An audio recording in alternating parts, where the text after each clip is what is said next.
So the United States government don't blast Nigerian government, abusing them, say they did very notorious for forgery.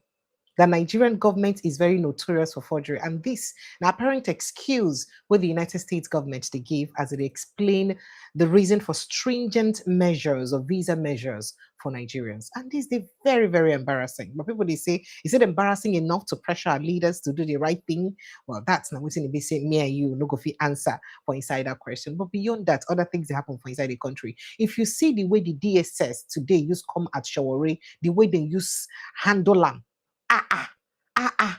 Even Boko Haram self where they trouble us, they never handle like that, and everybody don't they condemn the way we DSS use attack them and they condemn what's in a BC happen to them. But I'll let you in on that matter, but that's not even all because more to read the way we so good look at today. So as Keir Starmer, the Prime Minister of the United Kingdom, resigned today, people don't they call on President Bola Ahmed Tinubu. Oh God, you know they see your mate when it be say you go resign. After all, under you, Nigeria economy collapse. Why you safe? No fit resign. And Peter Obi, one of those they don't call on them, blast them. Say if you know people say if you get small integrity for inside your body, you're supposed to resign based on the things and way we say they happen for Nigeria. As US don't blast Nigeria, so how it won't take be. But one of the biggest stories we say go here and I say a bomb blast happened for inside Lagos State earlier today, and this one don't cause a lot of panic. But is this something you should really worry about? After the break, we could dive straight into that conversation. Welcome to Updates with Precious. Always a pleasure to be with you and bring on all the updates of things that happen for inside Nigeria. Thank you for joining us. We'll be back shortly.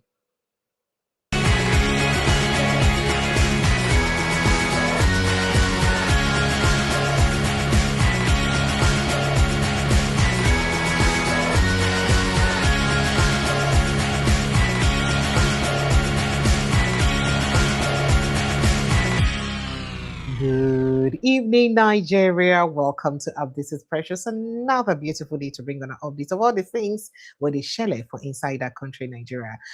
So as you take B now, I will just bring on an update of the matter them as the hot and the share for inside Nigeria one by follow. So we could begin with Lagos State where Ibise will be present as Ibise, even police don't confirm, say one person, 9 wound for the bomb blast to Ibise happened for inside Lagos State.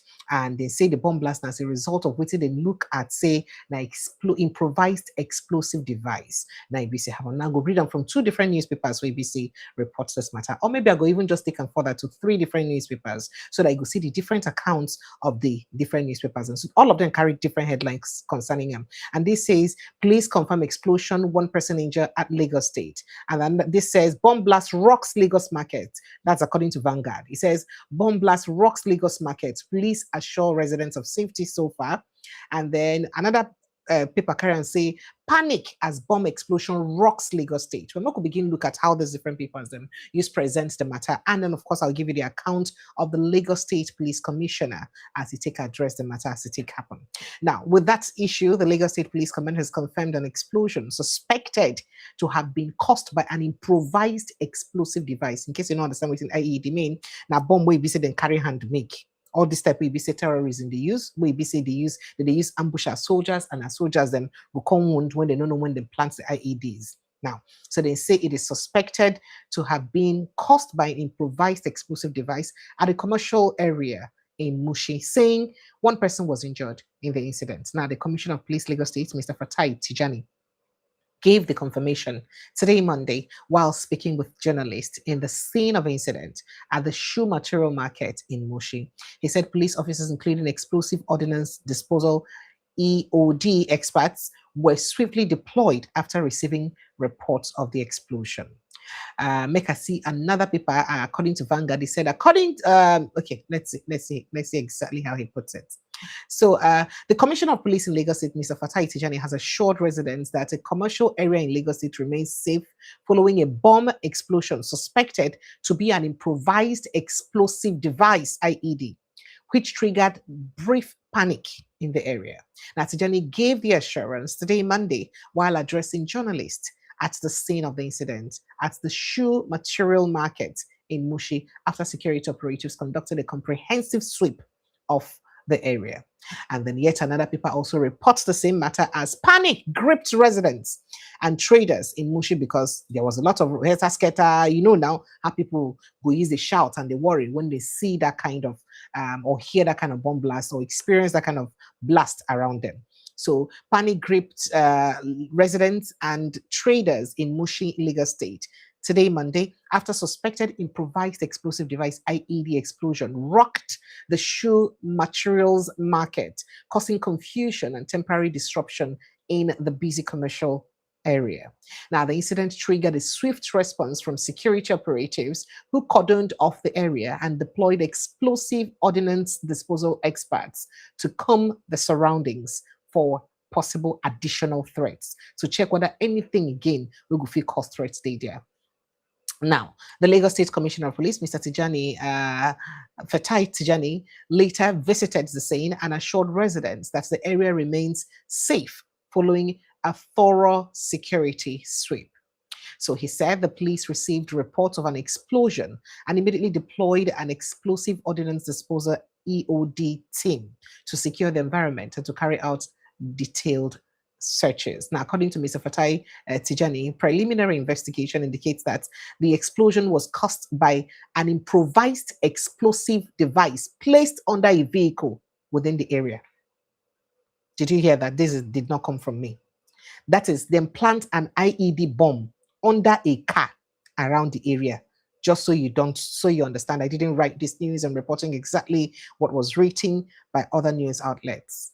So it got to the level that the insecurity reached to the level where BC then plant an explosive device or a bomb for under somebody's car, will cause this explosion. And that's what caused the explosion, according to the news and statement. We didn't say decredited to the police commissioner. Yes. So he explained that the device was positioned under the passenger side of the vehicle and detonated when the engine was started. Now, the IED was under the vehicle by the passenger side. It exploded when the vehicle was started, he said. Mr. Fatai Tijani confirmed that one person sustained injuries in the incident and was taken to a hospital, adding that the victim is in stable condition so far. He further stated that after comprehensive sweep by SEOD experts, additional explosive devices were discovered in the markets or surrounding areas. He said no additional explosive devices, I beg your pardon, were discovered in the market or surrounding areas. So as the incident happened, they come through the area with their team members, but they find out say no additional explosive device will be around that area. So the police commissioner urged residents, of course, and traders to remain calm and resume normal activities, in the wake of the panic we say the incident caused. Now, this one don't raise a lot of concern and panic. Waiting a BC person, they go plant bomb or IED, improvised explosive device for inside person car for a busy market for. What exactly is the reason for that? What is going on? What we need to do to begin make sure say things like this no going to happen again. Why somebody go even fabricate an IED for inside Lagos State? What do you need a bomb for in Lagos State in the first place? And this night, wake up call, make all of us shine our eyes well. If you see any unusual movement around you, I beg make sure say you see something and make sure say you deal at alert very, very well. Now, make a quickly play the video of the police commissioner as he respond to the incident and they explain what's happened. Take a listen to him.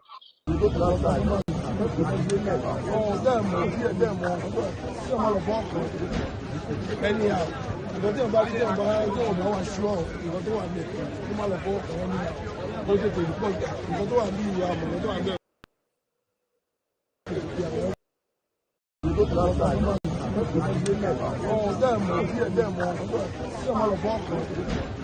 anyhow, ìgbọ́n tí wọ́n bá rí tí wọ́n bá wà ṣúọ̀ ìgbọ́n tó wà ní ẹ̀kọ́ tó má lọ fọ́ ọ̀rọ̀ ní bó ṣe tèmi pọ̀ ìgbọ́n tó wà ní ìwà àmọ̀ràn tó wà ní ẹ̀kọ́ wọ́n lè tètè fi àwọn ọ̀pá àti àwọn ọ̀gbọ́n tí kò sí máa wọ́n lè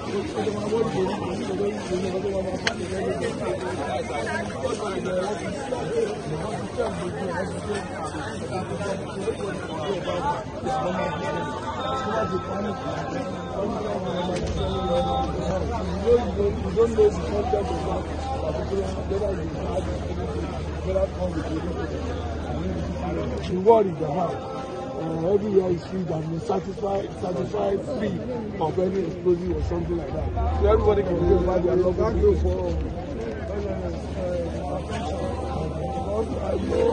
Sorry.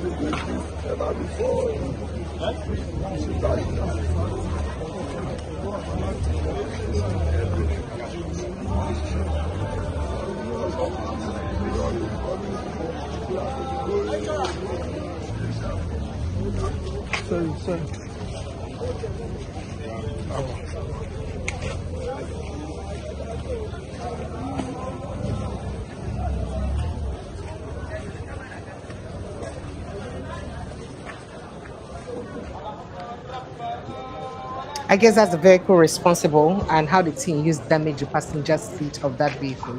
You see the particles of explosion for the ground there.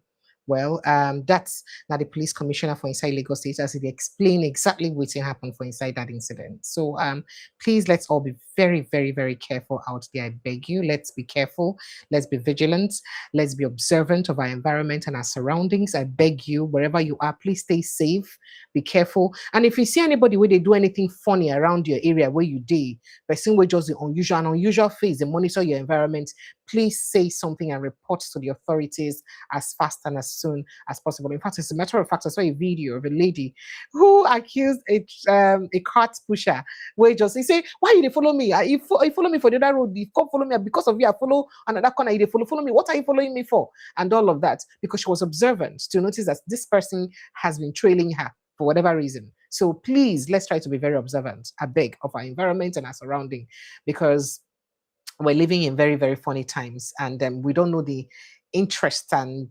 mindset of anybody we be see there around us. But let's just move on very quickly to other incidents. I had to quickly respond to this question first because I noticed that immediately I put up that headline, a lot of people were already calling up and asking questions. Everywhere it's come, I think everything is under control right now in Lagos State. There's no reason to panic, but what you saw is exactly what is reported.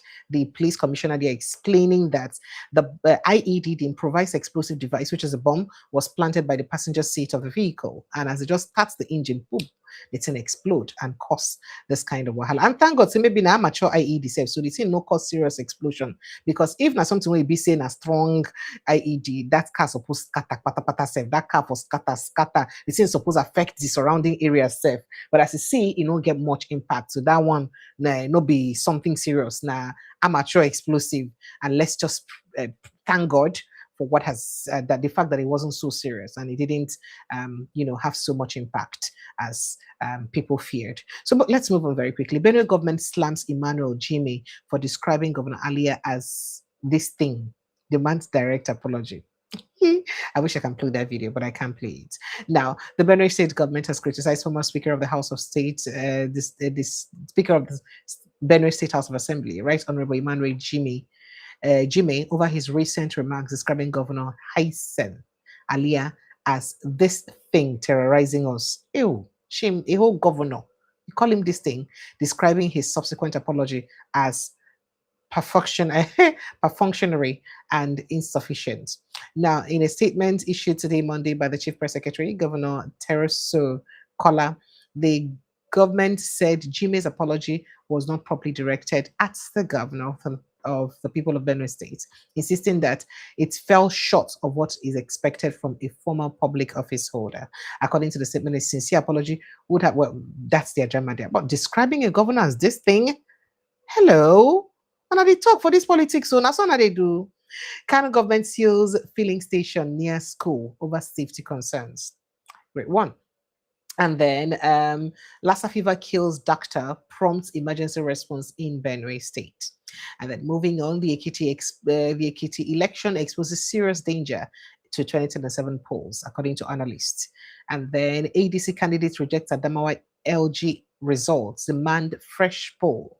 And by election, PDP remains Nigeria's only opposition party. Wiki 90 boost. They talk that one. Para APC faces internal crisis as senatorial aspirants demand inclusion. 2027. Why INEC restored me as SDP national chairman? Gombe.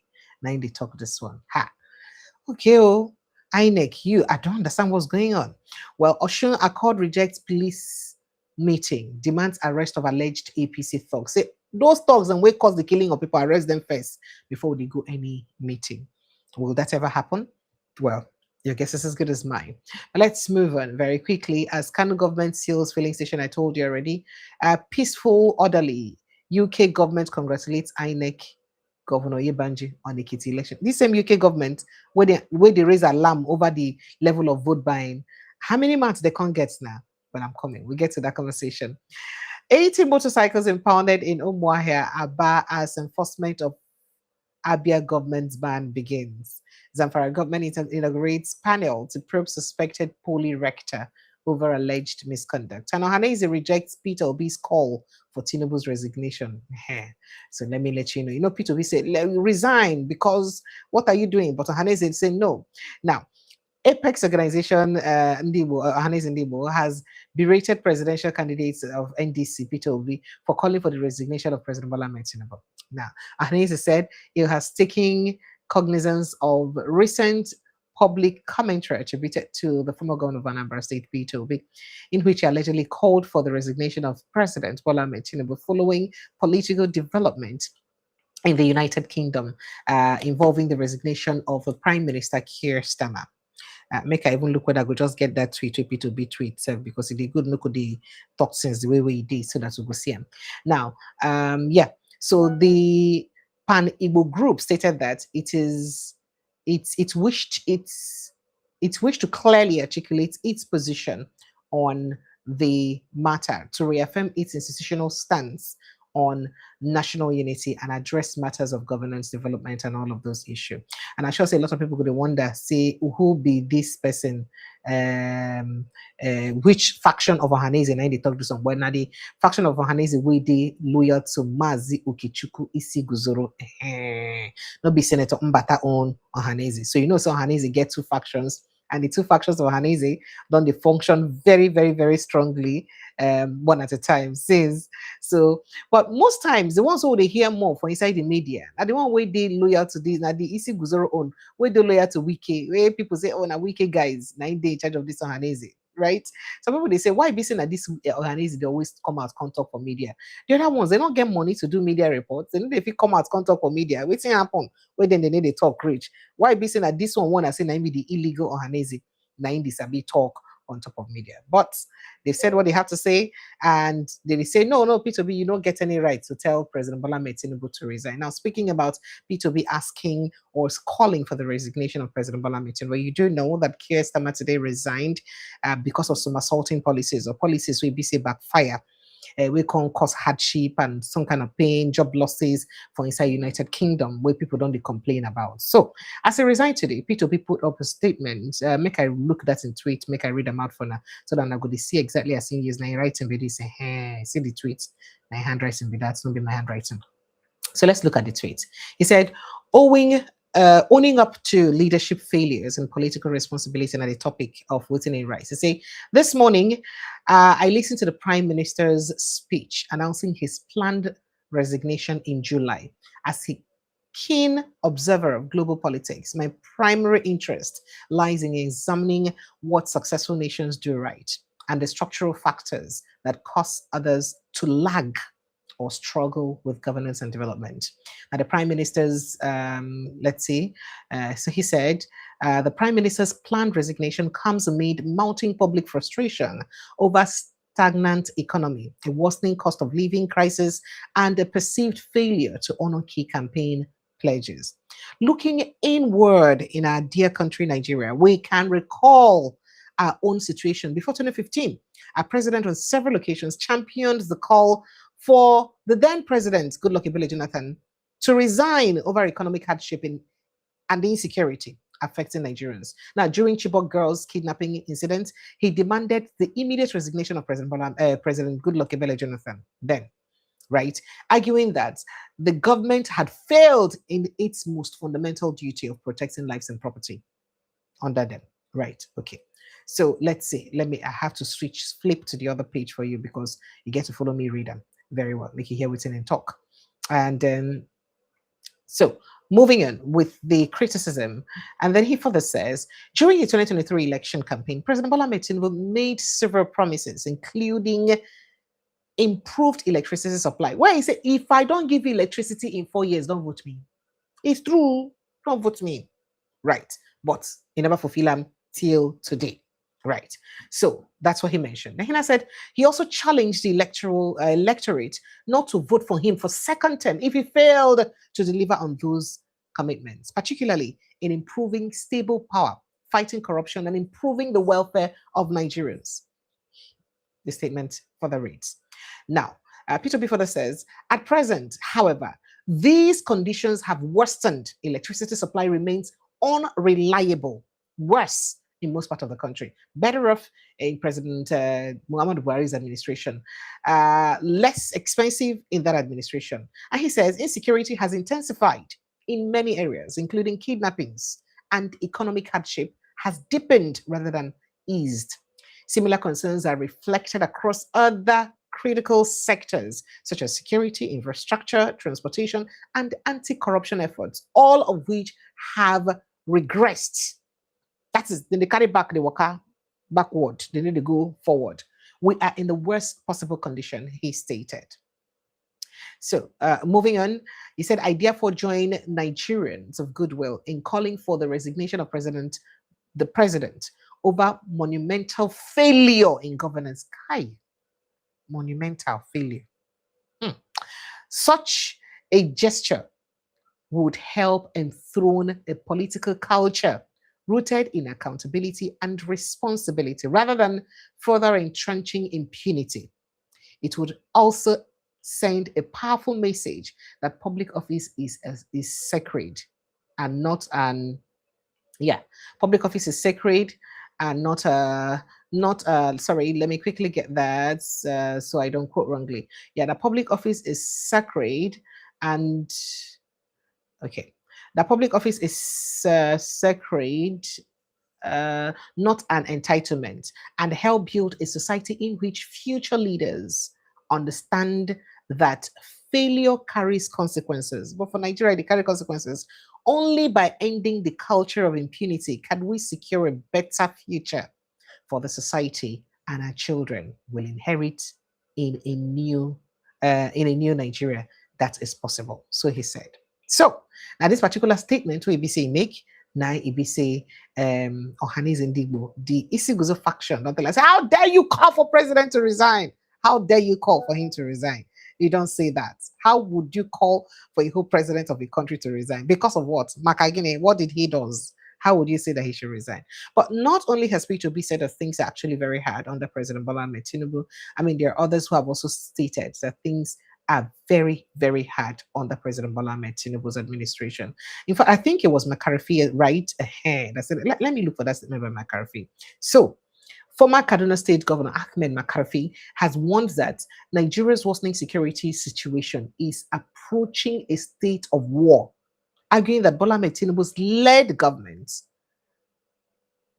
or calling the government to declare a national emergency on security. We don't declare national emergency different times, not be one time. So how won't use declare them again? We go they strong past the declare them before. That's a question we basically people they ask. And McCarthy gave the warning during an interaction with journalists in his residence in Kaduna State over the weekend, expressing concern over the rising cases of killings, kidnappings, and terrorism or terrorist attacks across Nigeria and other parts of the country.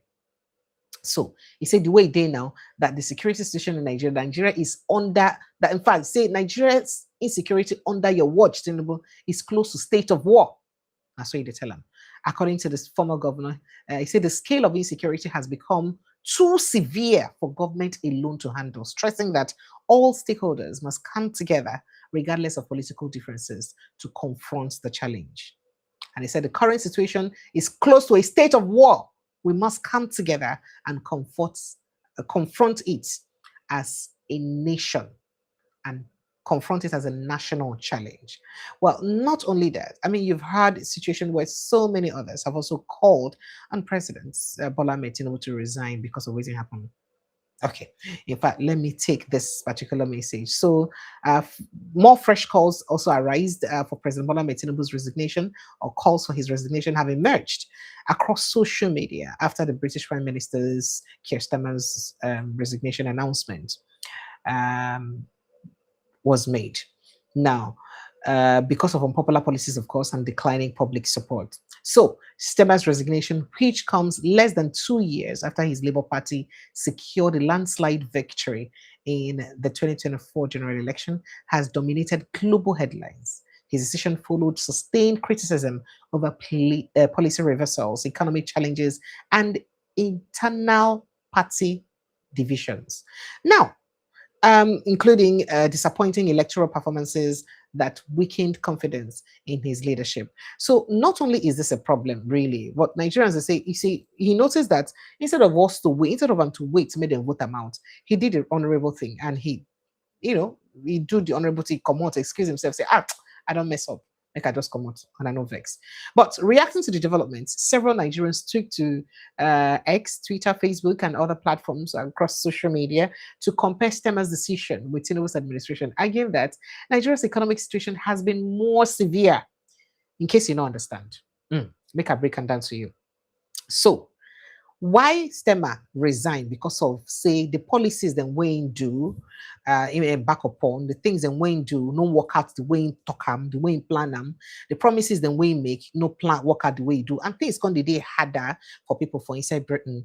And then they vex, say no things they had for them, difficulty con the job losses, no job, stuffs like that. So now we make people they call for a resignation. People can they say wait. If you compare them to Nigeria, how many promises Tinubu make during election when don't fulfill for those who support President Bola Ahmed Tinubu? And then they give excuse that he inherited very bad economy. Did you not know before you? Shebi, now you talk and say, I don't pity for me. I am the one who asked for the job. So that means you know. And you have been preparing for this job for 10 years. You ought to have studied the polity and studied the environment to know, say, this thing is so it been, so I could do them. So how come you now take up power and then people are not saying we should not blame you? It is people that are making governance impossible for you. How do we force you to take up those policies? That's one. And then the one where you talk, say, you go fix lights, where you know fix. Now still human beings, and I stop you from fixing the lights. Now still human beings stop you from also increasing tariff in electricity. Remember, I have shown you this headline before, and I may show you again. Just Google it. President Muhammad Buhari administration, through the then finance minister, said, please, we have systematically removed subsidy from electricity. We gradually and systematically remove either of those statements. I can't quote, this paraphrasing. You can Google it. So if the Buhari's administration systematically removed subsidy from electricity, I beg, which other subsidy from electricity will be will come out again under President Tinubu administration? When because they for band A, band B, band C? That's the question. So they removed electricity subsidy then. So what we did in this administration was simply to increase tariffs and give different size of tariffs to different people based on the amount of light we will give to them, which people still think it's illegal till today. So just so we understand exactly what it, because I don't show that headline before, don't make me look for it again. If you make me look for it, I will show you. The Buhari's administration said we systematically removed subsidy from electricity. So if they don't systematically remove them, waiting again, Tinubu come out for inside the electricity tariff. Or was it Buhari's administration that was not truthful? Or is it this administration that is not truthful? And how transparent has this administration been, really, in terms of governance? You tell Nigerians that times are hard, things are hard, but you use the longest convoy that every other person has never even used. Now your convoy be the longest. Now your government look like the most bourgeois. Oh, find me the grammar. Now you they look like, say, now you buy new jets. Jonathan no buy new jets.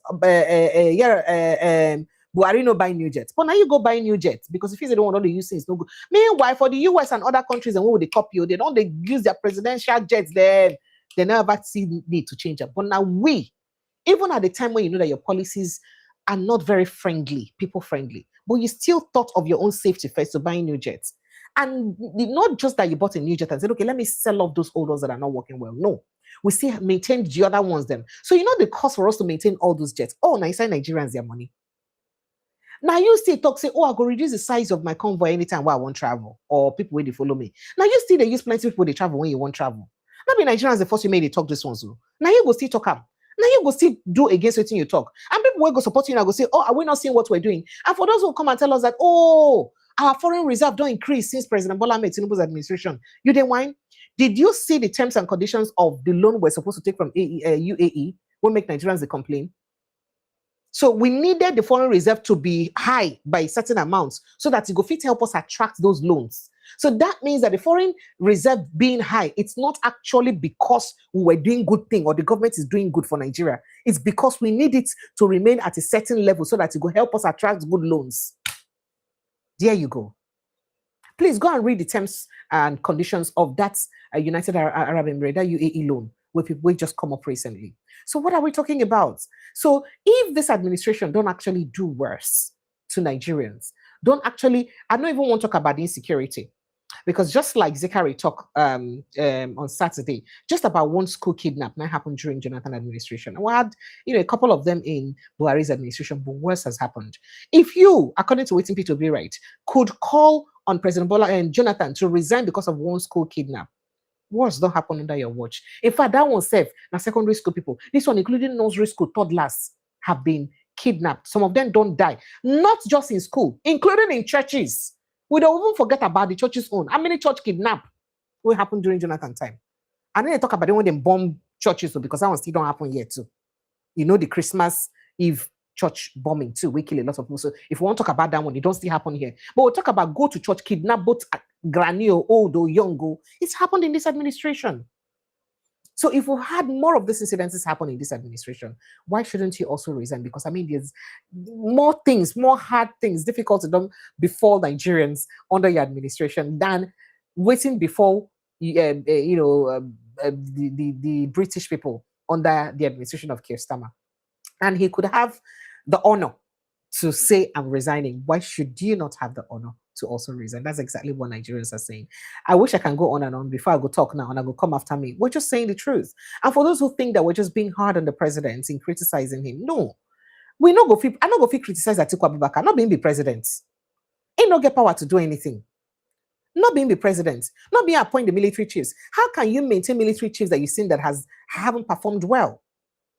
And you still maintain them? How many times you don't change them? It's supposed to change their rapper because of the way they perform. Anyone will come so that the rest go sit up.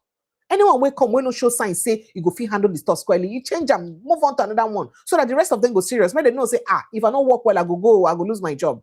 But have you done that? No. So what are we talking about? Here you go. So for people who go think, say, you criticize them. Who should we criticize? Because is it my father in the grave that I'll go and criticize? No, now. My father is not the president of Nigeria. President Bola Ahmed Tinubu is. And he stated clearly, do not pity for me. Now he talk him. Say, don't pity for me. I asked for this job. So if the man who took up the job says, don't pity for me, then who are you to not start insulting people who criticize him for what he said himself? And the same way you blame other people that said, the obedience, they are too high. That's the same way you Tinubu supporters are too. I think that two sides of different coins. I'll be two sides of a coin. Why these people, they fanatic about who they believe? The other people also, they're very fanatic about who they believe. Because how dare you tell me not to hold the president of the country responsible for his policies? You expect me to keep quiet? No, now, I can't keep quiet. I'll blame him because he's the one in charge. He's the one in power. I go leave and go, they blame another person, Atiku Abubakar. I go blame Shawore. I go blame P2B for what they do exactly. So let's just understand this. He, Tinubu, did the same thing. And Nigerians, a lot of Nigerians also blamed Jonathan when Tinubu was blaming Jonathan. They re-echo what they do. They even carry Jonathan dead body. They do a lot of things to Jonathan. They never even do half of what they do to Tinubu to Jonathan to Tinubu. So why are you all complaining? You say that people, and one thing you people do, you calling now, you don't let somebody talk. You just want to hush me off. I resemble who you go hush off. What I lack in height, I have in mouth. So you cannot hush me off like that. No, let's speak intelligently. And if you want to speak to Nigerians, you come with superior arguments. If I see your argument past my own, I will see reason. Because at the end of the day, I want to believe that what we all want is the common good of our country, Nigeria. I'm not sure saying anybody will go happy. Say, may this country born that where we won't go. I don't get another passport, not only Nigerian passports so far. And I don't even get plans right now to get another one. So I am passionate to see the country work. And if you share that same passion, don't be in another country where you probably hold their passport and be there and be gaslighting Nigerians who are suffering or who are living the pain of this administration. Come back here. Let's enjoy it together if you know you love the administration so much. Or you join us in holding them accountable. I don't think Nigerians are asking for more. Nigerians are actually very easy people to please. All we ask for is for just small things. Just small things. Waiting be light. Even say person no go pay estimated billing. But people are paying estimated billing. And it hasn't stopped under him. So what are we talking about? You go see where people they live for face me and face you right now. Their estimated billing past their monthly rent. Person with monthly rent now like 30,000 naira per year or 40,000 naira per month rather. Then they give them bill of 70, 80,000 naira in a month for electricity. I won't take them. How? All right, let's move on to other issues. And before I open the phone lines, because I have quite a couple of stories to dish out still, let's see what we have here. Quickly. All right. Troops respond to terrorist attacks, secures Zamfara Road, scores displaced as flood ravages Otupa community in Benue State. Suspected gunman injure man, abandoned ammunition in Delta community. Crazy things happening in Nigeria, isn't it? Okay, so resign now and apologize to Nigerians. Nigerians on social media blast Tinubu, orders immediate resignation over worsening hardship and insecurity. You think Nigeria is UK? Okay, I will continue killings if government rejects negotiations. Notorious terrorist leader Teju Bello says, you see, it is the audacity with which they speak. That's not terrorist leader. It is, see the way they handled Shawari today. See the way I cannot play that video because YouTube policies they'll stop it. See the way they handle Shawari. Why? Because how dare you insult the president of a country? See the way they handle them. But that cannot happen to terrorists. How many terrorists we don't see we didn't give that kind of treatment? How do you now revere terrorists? That is, you pamper, that is, you take care of terrorists. You handle them with dignity, past the way they handle people we just speak for mouth. We exercise their fundamental human rights by speaking. What crime did Shawari commit, if not that he spoke? And the best we can do is to treat him worse than we treat terrorists. We'll never ever see a police come out with that might. We'll never ever see DSS, security agencies come out with the might.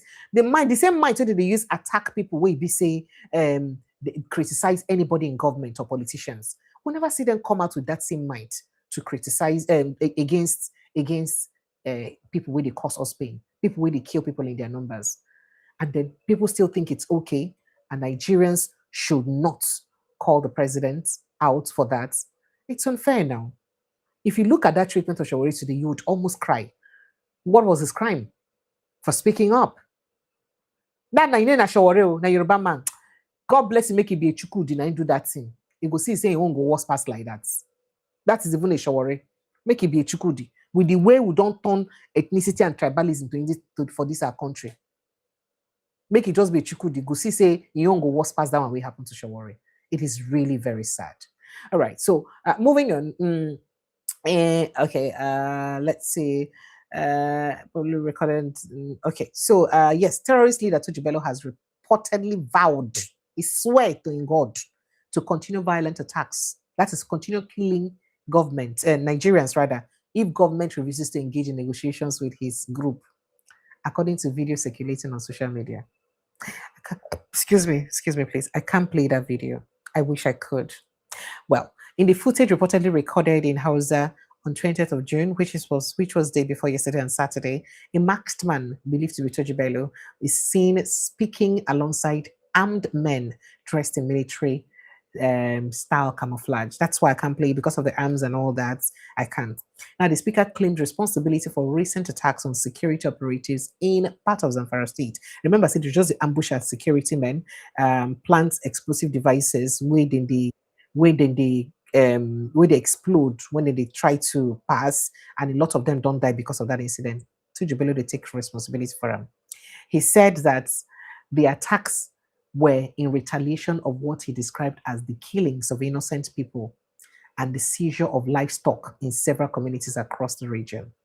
Now, Tuji specifically referenced communities including Shinkafi in Zamfara State, and Sabon in Sokoto State, alongside the residents in the areas has been affected by the incidents. He further stated that while his group remains open to negotiations with the government, they are also prepared to continue armed confrontation if talks do not take place.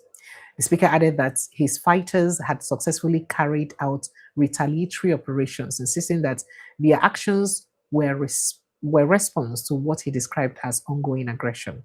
Meanwhile, the claims in the video come amid reports of deadly attack near, I think, Bargaji village in Sokoto State, where local sources said an improvised explosive device killed at least 4 soldiers, our army officers, during a military operation. Though this has not been officially confirmed by the Nigerian army, security agencies are yet to react to the security. They never talk about this thing with Tejubelo talk. So you see, it is the audacity with which the terrorists talk in Nigeria. Imagine a terrorist saying that it's either you negotiate with me or I keep killing Nigerians. And it's a norm. And we can't even do anything about it. And we're tolerating it. And the Showore's own crime is just for criticizing governments. That's all. Or for pointing out whatever he thinks is a lie that he thinks government did. And then the terrorists are not targeted with full force the way we BC they target Shawari. It is really sad what's going on in our country. So you see, and then there are people who also support them for what they do. I mean, there's a video of courtesy of TVC News, a video of Shegumi saying that since they have agreed to negotiate, why is Nigeria quick to calling them terrorists? You don't understand. People we don't kill a lot of our soldiers, kill a lot of people for their communities, kill innocent people. That why in mass, that is plenty in mass. Now the people we don't kill this killing, now they say, why are you in a hurry to call them terrorists? Listen to him yourself. Let me go talk and finish. Make you go hear him. We don't want to push them into that terror beyond what they are doing now, because yes, it can get worse. They have shown us their willingness to negotiate. So people that are ready to negotiate, why are you rushing to just declare them bandits so that you can use whatever weapons you bought? Before, they used to catch Boko Haram and present them to the authorities in Zamfara. But now they're all terrorists. Secondly, the only door that remains, that is we clergy to go in and... This same man, not be the same voice in the East talk when they talk of IPOB. At the time IPOB was designated, please, I cannot remember how many people they killed, how many communities they cleared, how many communities they taxed that without paying your taxes, you don't go to farm. I can't remember. Please, and I'm open to being fact-checked. So you can fact-check me if I'm wrong. But these same people, if you hear him criticizing them and calling them terrorists, you see the anger with which he calls them terrorists. But the people who do the actual killing, you can see how he feels about them being profiled as terrorists. And this is one Nigeria. It shock you? Well, make I go visit another news, Jerry. Okay, when will Tinubu announce his resignation? Nigerians, of course, continue to call amid harsh economic realities or whatever it is Nigerians are going through. British High Commission raises alarm over excessive vote buying, Beavers malfunctions in a Ekiti governorship election. Okay, the same British High Commission was saying the election go well. Now the same one that they raise alarm to, it is well. It is well. It is very well.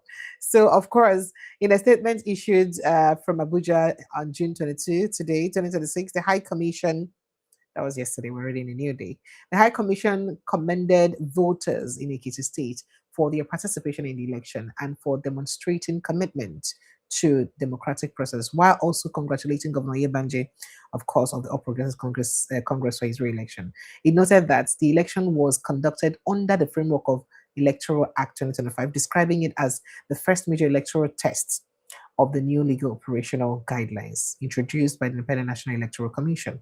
And then the commission said its observers engaged with key stakeholders, including INEC officials and security agencies ahead of the poll to better understand the implementation of the electoral framework. On election day, it observed that what it described as generally peaceful conduct in most polling units, criticizing or crediting cooperation between INEC and officials of the security agencies for contributing to that. However, the High Commission expressed concern over reports of vote buying or vote buying activities at several polling units, describing the practice as corrosive to democratic integrity and public trust in elections.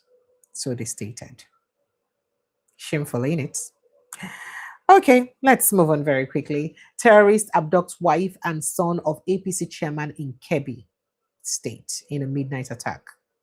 Oyo attack protest rocks Ibadan over continued terrorist detention of abducted Oriro pupils. And after sentencing former presidents to life imprisonment, South Korean government jails ex-justice minister for 25 years for conspiracy. It is Siam. It is Siam. Okay. All right, let's move on very quickly. 18 people killed as terrorists attack Plateau communities. A terrorist too attack the Plateau community. 18 people, 9 don't die. 18. Well, I hate to mention all of this. It can be really crazy reading all of this news. Yep. So this is really sad. All right. So moving on, stranded Nigerians protest delayed repatriation from crisis-torn South Africa. Meanwhile, Nigerian officials are notorious forgers of documents. U.S. government gives reason for tough visa policies for applicants from Nigeria. This one pay me, gone. He pay me. Let's make me the talk. Say your leaders no be reflection of me, and I need to understand. See, I'm here. So the U.S. Citizenship and Immigration Services (USCIS) has told a federal court that concerns about Nigeria documents being unreliable and public officials falsifying records prompted its decision to implement policies to halt processing of green card, work permits, and other immigration benefits applications for its citizens. Hear them. I say because of how unreliable and the track record one I get for forging. Ew, chim. Now, the Deputy Director of USCIS, Angelica Afonso Royals, stated this in her declaration submitted on Friday at the U.S. District Court of the District Rhode Island, defending agencies' policies placing pending benefit applications of Nigerians and nationals of Nigerians and nationals of 38 other countries on hold rather, after they were restricted from entering the US over terrorism and public safety threats.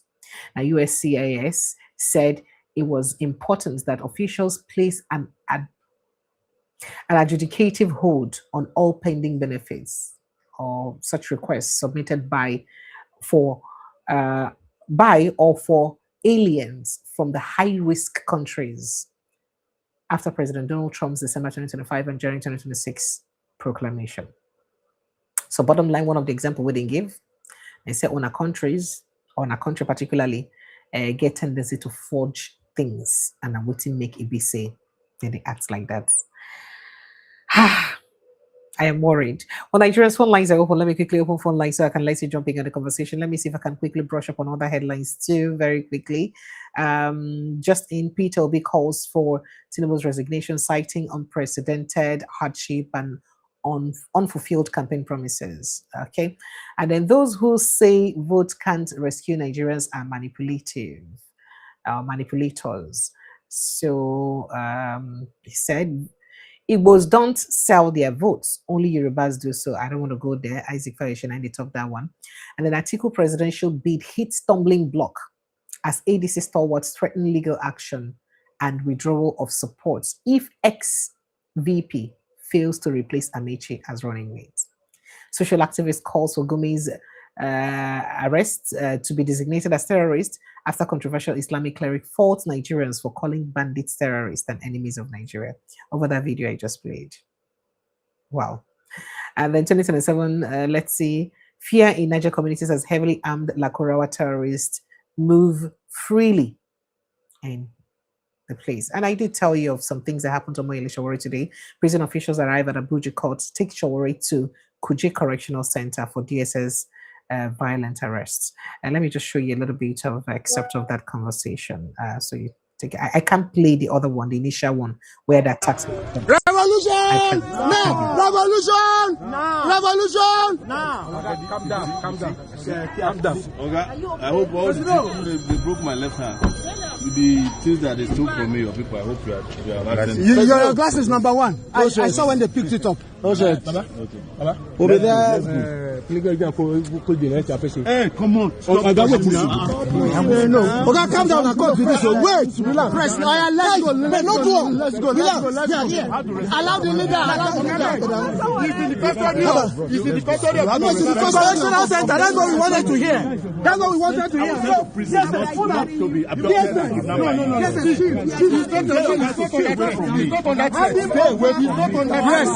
Let's go. But tell your guys to yes, exactly. Exactly. Stay away. Stay away. Stay away. I cannot push me. I cannot push me. I cannot push me. Come out here now. Why you pick the rice? Why you pick the rice? Why you pick the rice? Why you pick the rice? Why you pick the rice? You. Why you pick the rice? Hand him over, please shift. The court ordered that it should be remanded in Kuje Custody from Nigerian Center. And it's not your duty to escort him. Thank you. Hey, President. President, we are coming to see you. President, march with honor. March with honor. Revolution! Now! Revolution! Now! Revolution! Now! Revolution! Now! Yes. Move, please. It's okay. No. Don't push him. Take your time and speak.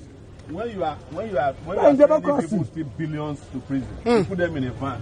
Why do you want to put me in Black Maria? What did I do wrong? What did I do wrong? Is there another vehicle to escort him? There is no any vehicle. So, we look for Uber. We follow you. Yes, I don't you can go. This thing because of my back. And you cannot put me in Black Or you put him in a proper place. Yes. Even if you want the DSS to follow us, let them give us one car. I will follow them. But don't put me in the Black Maria. No. Okay. Can you follow them? Yes. No. Don't worry. No. He's back. Listen. I will go with them. Please don't make any mistake. So we don't make any mistake. Don't worry. Don't worry. No. Let's go. Where's his bag? Follow me. All right, we're going to Kuje. Give me chance. All of us, let's drive to Kuje. Then they craze. When I say she already picked the rice, idiots.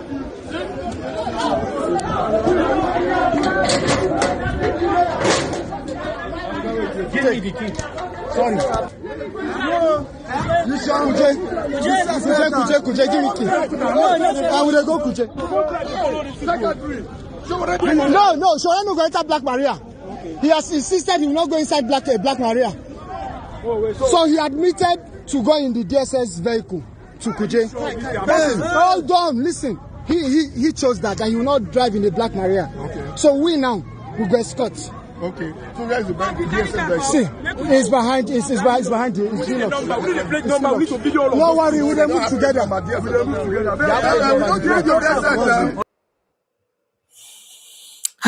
This is so sad. This is so sad. I wish I played that initial video for you. If you see the way they drag them, go to a one rubber where they do the wait for since one and any nine then catch. You don't go no say not just a politician where they criticize government, now BC then catch. It's really very sad and it's very condemnable. I don't know when Nigerian government will start treating. I just feel like crying. I don't know when Nigerian government will start treating people with dignity. I don't even know what's the value of a Nigerian life self. That question, I'm waiting and no go fit answer. It's beyond appalling. All right, so some of the criticism of Shawari here, and some of the things we be saying, don't talk about government. Shame, sorrow, tears. We visit the families or the people who do injustice to people. Shame, sorrow, tears. We visit the families or the people who do injustice to people who are out to fight for social justice. Absolutely. And that has happened to Buhari, it has happened to Malami, it has happened to the El-Rufais of this world, and it will happen to Tinubu, it will happen to Tosin Ajayi, who is the DG of DSS. They will end up in ignominy. There's no question about it. So I stand ready. I did not even try to appeal to the judge to reconsider it. I want to go to prison, but I'll be out. Absolutely. And when I'm out, I will be stronger, more ferocious, and face these people headlong. Absolutely. That is my message to the Nigerian people. Thank you very much. Tinubu must go. Yes, Tinubu must go. Somebody else. Yes. You're going to have new set of legal cases. Yes. Can you point us the names of new legal representatives? And then you've had a long relationship with Marshall. Yes. Tell us why you severed. No, Marshall was humiliated by the judge. It was the person who was asked to come and kneel down. And that's the basis upon which I said he should recuse himself, because the lawyer said he can no longer come and be under the humiliation and the bias of this judge. That was the basis. Marshall was in court today, but not representing. We have a new set of very competent legal hands. I have no doubt about that. And they will do a fantastic job. But nobody can do a better job in this case than the revolution. Nobody. Yes. I'm waiting for the prison warders. I have my bag packed this morning. I've traveled around the country in the last few days, including my village. I knew this would happen. This is sad. Whoops, Nigerians phone lines are open. Let's have you join the conversation. Meanwhile, let's see. Oyo abduction 5 weeks on, Ibadan bishops raise concern over Oriri victims' welfare. Only God knows within those children go the good trip. Those women, I don't talk on before. You can imagine the women on their period with the same dress, the same pants, the same. Where would they get pad? Oh God! Can imagine what they'll be going through in that place. How do you even have your bath in such condition for these number of weeks? Hi. God, I beg. God, I beg. We are frustrated, stranded here without shelter, food. Nigerians protest delayed repatriation flights in South Africa. I just get a bit emotional when talking about Nigeria sometimes, and it's really, really, really crazy to keep talking about this country. Presidency replies Peter Obi, Nigeria is not UK. Call for Tinubu's resignation is childish. So Nigeria is not UK, Abi. Wow. Lagos residents panic as bomb explodes in commercial areas. I think I've taken this. Court throws out defamation suits linked to Akpabio against Senator Natasha over organ harvesting allegation. And then court adjourns suit seeking to nullify Donald Duke's PRP presidential ticket. Let's see what we have here. Let me just go play a couple of other videos very quickly. Now, here's what Sunday Igboho had to say over the insecurity for inside southwest Nigeria. In fact, I heard, according to sources or some people, I don't know how true this is, so I don't want to be quoted, that for this school children kidnap will happen like this. Now, actually, people, an indigenous of the village, nine spearhead the kidnap. You see, most times something happen to us from our hand like this. No matter what happened, whether it happened for Igbo land, it happened for our land. Most times, people within our community, they also follow for waiting they happen to us. Because how can somebody from Oriri community be part of those or be spearheader of this kidnapping? And we don't please these people for this condition. And now waiting make people like him, some people who don't talk, say any Yoruba person when they see, we follow, just listen to him. If you understand Yoruba, please help us interpret. Take a listen. Àwọn ọmọ Yorùbá kẹ́nẹ́ bẹ́tà fún ọ ní support ẹni tí ń bá gbá mú tó bá jọ ọmọ wa ń bí wọ́n support fún láti máa kidnap yẹn àpá ni ìdájọ́ rẹ̀ nípa.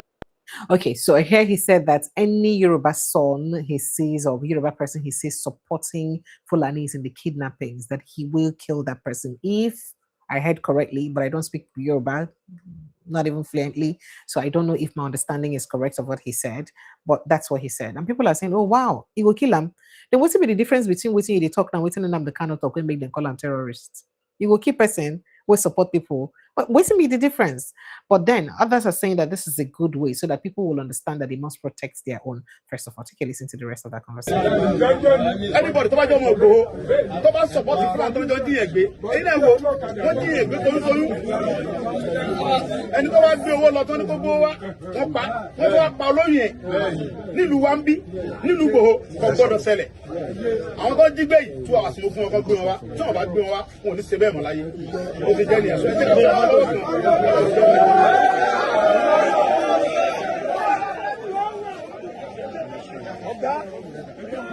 There you go. That's what Sunday Igboho said over about the kidnappings. Let me quickly just admit people into the studio. Phone lines are open, please. You can call the WhatsApp line.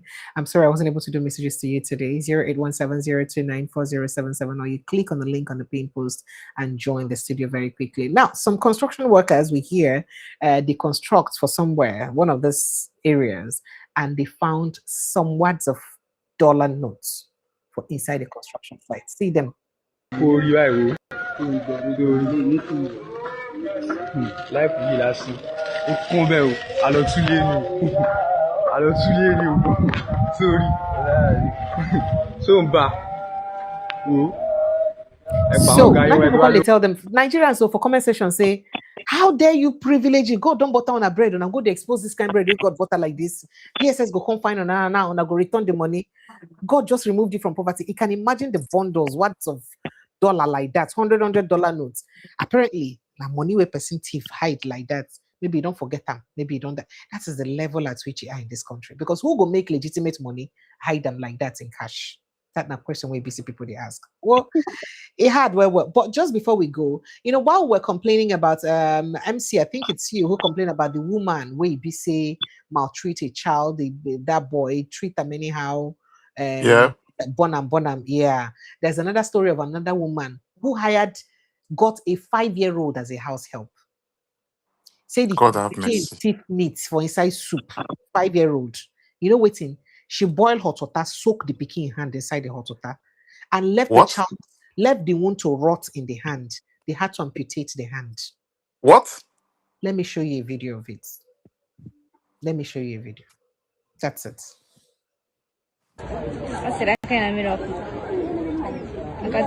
Why?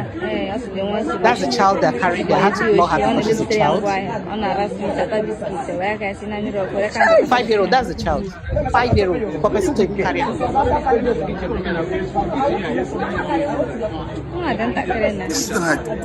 That's why you see, I continue asking myself, how these people sick? These are children. We don't know anything. Children, we don't know anything. We know the evil you get go come and what is going on? They see the hand. They don't cut her. They see the hand. They don't amputate the hand. At least her face is not showing well. They don't amputate the hand. The 2 hands too. Does that pikin not get? I don't know. God, this country was so wicked. We wicked though. You don't disfigure this child hand out of wickedness. They don't amputate the 2 hands. See as they don't fold up. You get to cut off. I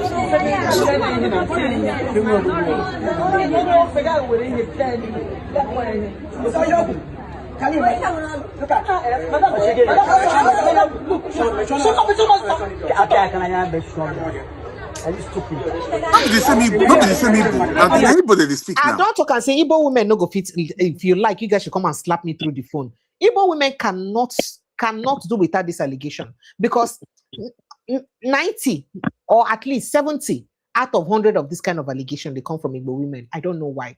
And my pain is that they have men in their life and the men in their lives watch them treat children like this and they don't say anything. Because which man go just they watch in wife for the woman where they in life, they treat another person picking this kind of way. And you know go talk, and you know go respond, and you know go say anything. That means you encourage it. You encourage it. Don't blame the men at times. No. Let me say something. Okay. How about the men talk to them? Maybe some of this advocacy, this evil is being committed on the absence of the man. Sometimes but because the man might not be house. As a man, if you come back, you see picking where they maltreated under your watch, you know go know. You know, go know. That one has some other angle as It's well. very But unfortunate. I'm I just don't saying know. because I don't know. because this evil. That's why I say. That's why I keep saying that. If I will say again now, I will also blame the government because the government is the one who has failed that. I don't know why I don't know, but Igbo Child. women always fall in Because this I trap say this every between time. them. And it's very painful. Because there is no emergency to call. Social, it is No, speaking they don't. social They contract. don't even know. They don't even know. They don't even know where to call. They don't even know where to go to. They don't. They they don't even know how to cry for help. No, even some people will even see those children now going through that suffering. They will walk past. No, but no question will be asked. No question will be asked. Meanwhile, those children are dying in silence. No, this is unacceptable. Enough is enough. This is unacceptable at all. No. Well, welcome first of all. See why that Juma. Good evening and Thank welcome. you. Thank you, Precious. Thank MC, you. you're welcome. Yeah, that's I'm Thank you. so I'm sorry. I'm just not happy. Good evening, The G stories for Nigeria could just make you want cry. I don't tire. I'm tired. I'm tired. It's just overbearing dealing with Nigerian issue and overwhelming. It's really crazy dealing with things that we hear from our country every single day. You see, so at the end of the day, a lot of us get a lot of wickedness from inside our body. We get a lot of God. wickedness from inside our body. I don't know. Precious is sad. When they hear from waiting government they do, they hear the one what they do to ourselves, they hear the one where terrorists they do. I go soon resign for this job when I give me. I go find person who will do the work for me because Where at you they some go? point, why You go I don't nowhere. go? Not talk. Not talk. You don't Why I start don't up go? and you go How finish many up. years I go do this No. work? No. See, let me No. tell you my bitter reality. So I left mainstream media because I thought that, you know what, I'm tired of hearing all bad news and all that. And then I didn't stay up to 1 month in mainstream media. I no fees. My mind no feel let me. I still come back, say make I do this platform. I don't they do them again now. The thing they don't tire me again. It be like say I won't run again because I don't even know. I don't know. I'm No, tired. you don't need to run. You don't need to run.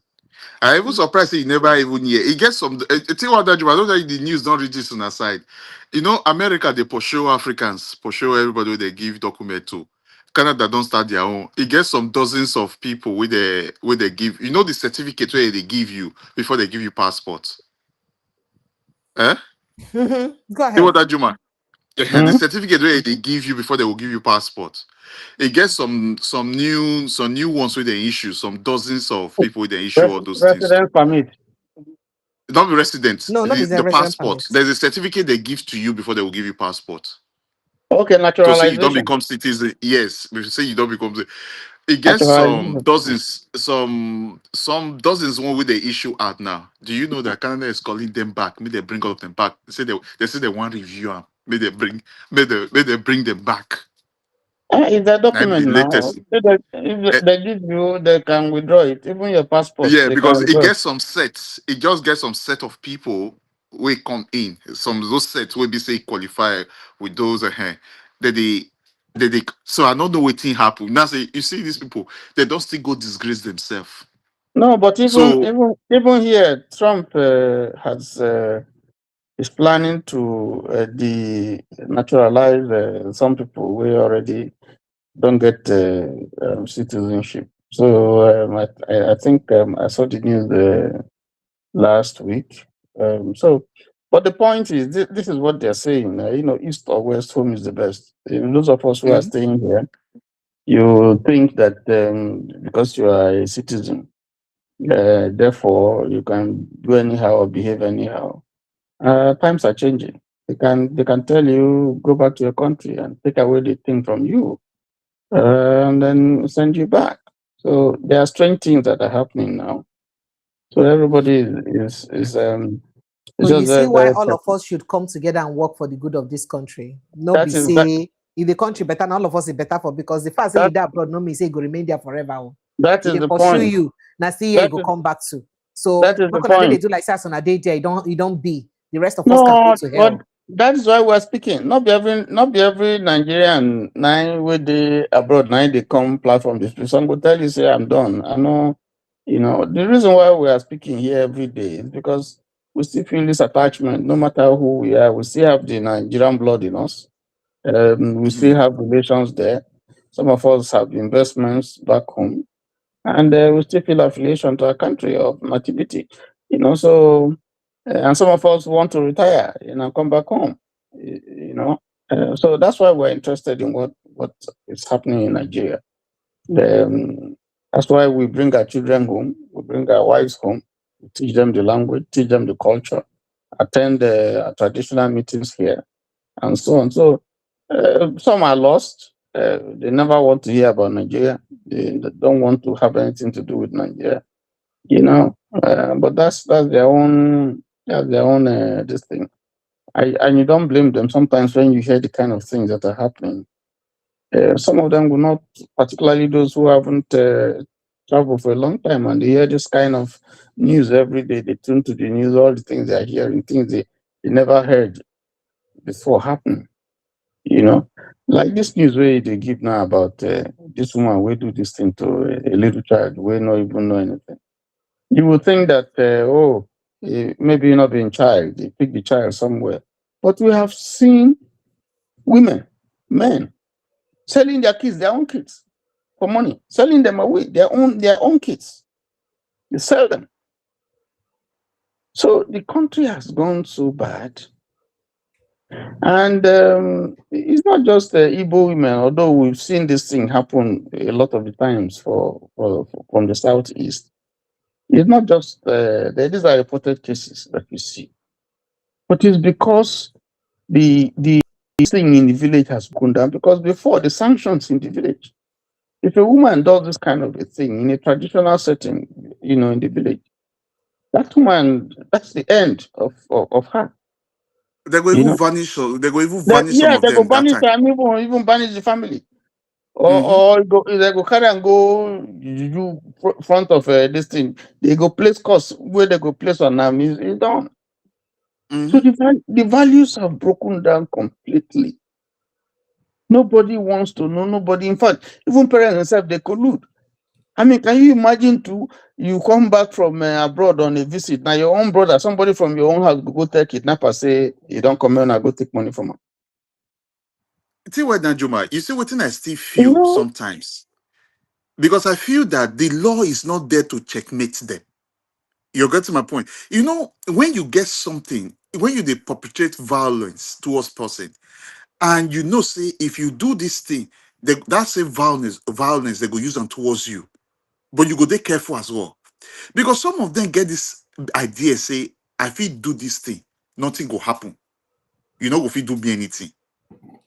Okay, if the law, even if the laws are really there, if the society is not a broken society, Precious should just show the video just now and say Sunday who they talk say if he catch anybody citizen that ain't go kill I bet to be corrected if I'm wrong.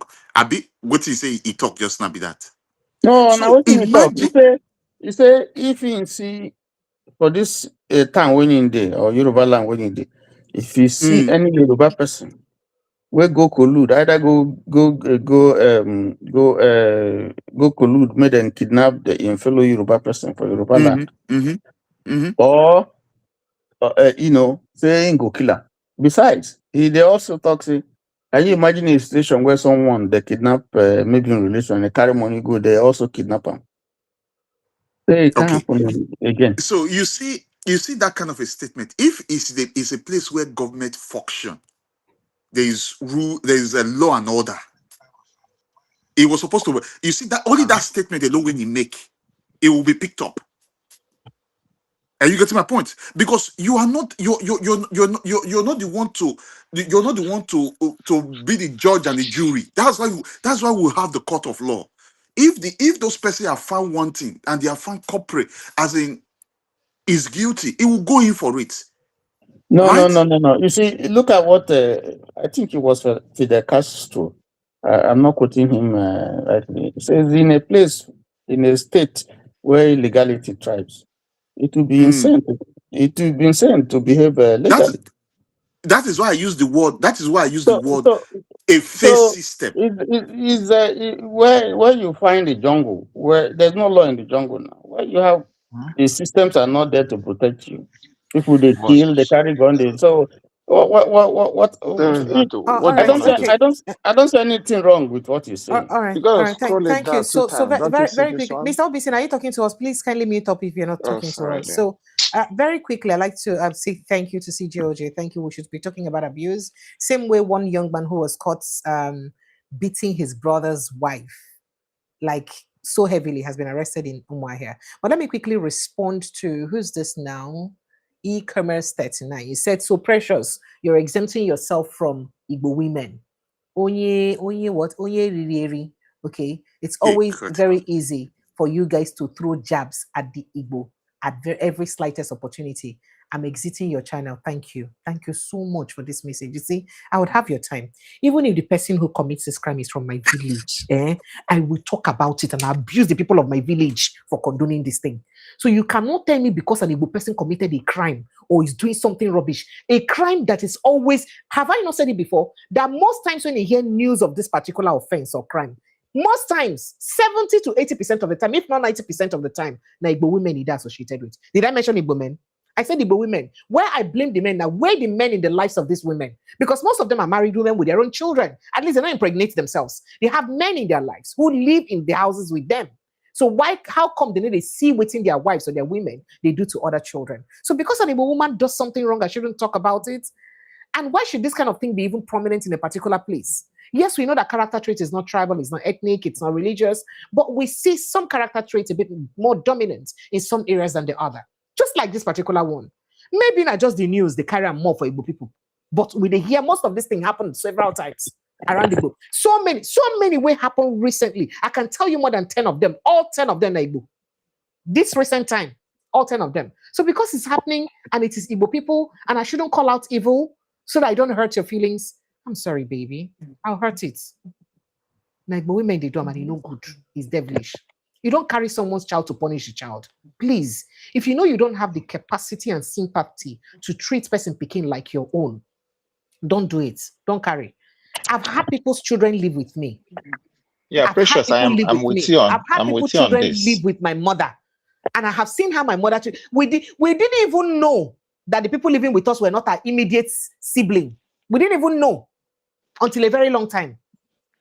So I have had it. If I had not experienced it before, I wouldn't have known. So don't tell me because you're exiting my group. True. What you're saying is true. You're welcome. Precious, I'm sorry. Precious. Thank you, sir. If I may say something, sorry. Precious, if I may say something, please. Sometimes it hurts me so much. Where are the parents of those children? Why were you in the very first place? Picking when you be say you as a woman, you know how you take push that picking come out from your body. Now only person we never see, we never witness. You see this part of not vex. Make a cut you before you finish. I'm actually a bit cut us to not vex. Thank you. So you see this part of conversation where you want to raise now. If Nigeria was a functioning society, it wouldn't happen. Now the reason we make this particular thing, where did they do now? We think make we not get our Nigerian children for southern Nigeria like we have in northern Nigeria, because this system they help the indigents, people will be say no get as it beat them, even though say them born children. It still helps some of these children them to get some. But not for a 5-year-old. Precious. No, not for a 5-year-old. I'm not saying for a 5-year-old. I'm not saying for a 5-year-old. Thank you, Mr. Obisi. Thank you. I'm coming. It can't be for a 5-year-old. I know. I am not saying for a 5-year-old. I am not saying for a 5-year-old. Now, this 5-year-old matter could just be said. They're not saying that to go do house help. If it be her auntie, if it be a relative, the woman no get picking. She just needs somebody even around the house to play with her. Even at that, 5 years. Have you 5 years? Can he bath himself? You don't or even herself? understand. You've not even heard what I'm saying now. I said there are women who, because they don't have children yet, and some of them want to see it as a means for God to bless them to have. But you don't give out your 5-year-old because somebody doesn't have a child. When you can't feed that 5-year-old and you have like 3 other children that she's older than. Do you get the point? No, you have like 3 other children that she's older than, and you don't have enough to feed them. Would you not be able to feed them? The reason why I want to do it. I'm just telling you. Precious. I'm visiting a friend in the hospital. I just want to contribute and shut up. Okay, so let me let you do that. Go ahead. The reason why I call in is because of you said they amputated the 2 hands. Yes. I mean, this is a child. that thing would have healed. I don't care how bad it was. No, they said it rotting. It doesn't. It doesn't matter. It doesn't matter if it's a child. He's still growing up. The bones can still grow.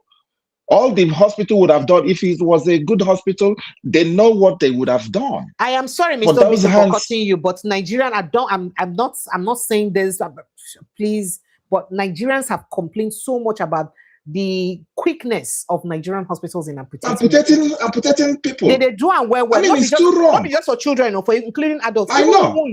We're not supposed to amputate you. When them for fit straight till he heal, they go look and say, oh no. This is a child that will grow. If you give that in 1 month, in a month time, in Nigeria, your body or your leg or hands are gone. In a month time, that thing will heal. So when they were amputating it, what was their thought? That this 5-year-old will not grow to be 20, will not grow to be 50. How is he going to use his hands or her hands? And to be honest with you, even with what you said about Igbo women, on the other person that they said the poor, was it hot rubber, whatever. When my wife was telling me about it, to be honest with you, what I asked her, the first thing I said, I'm sure she's an Igbo woman. She said yes. I don't know why these people are too wicked. I don't know why you will leave your own children, another person's child, you want to treat them like, and even animals. Even when we say treat animals, even animals. In this country, you can't even treat an animal, you can't even kill an animal on the road. You can't.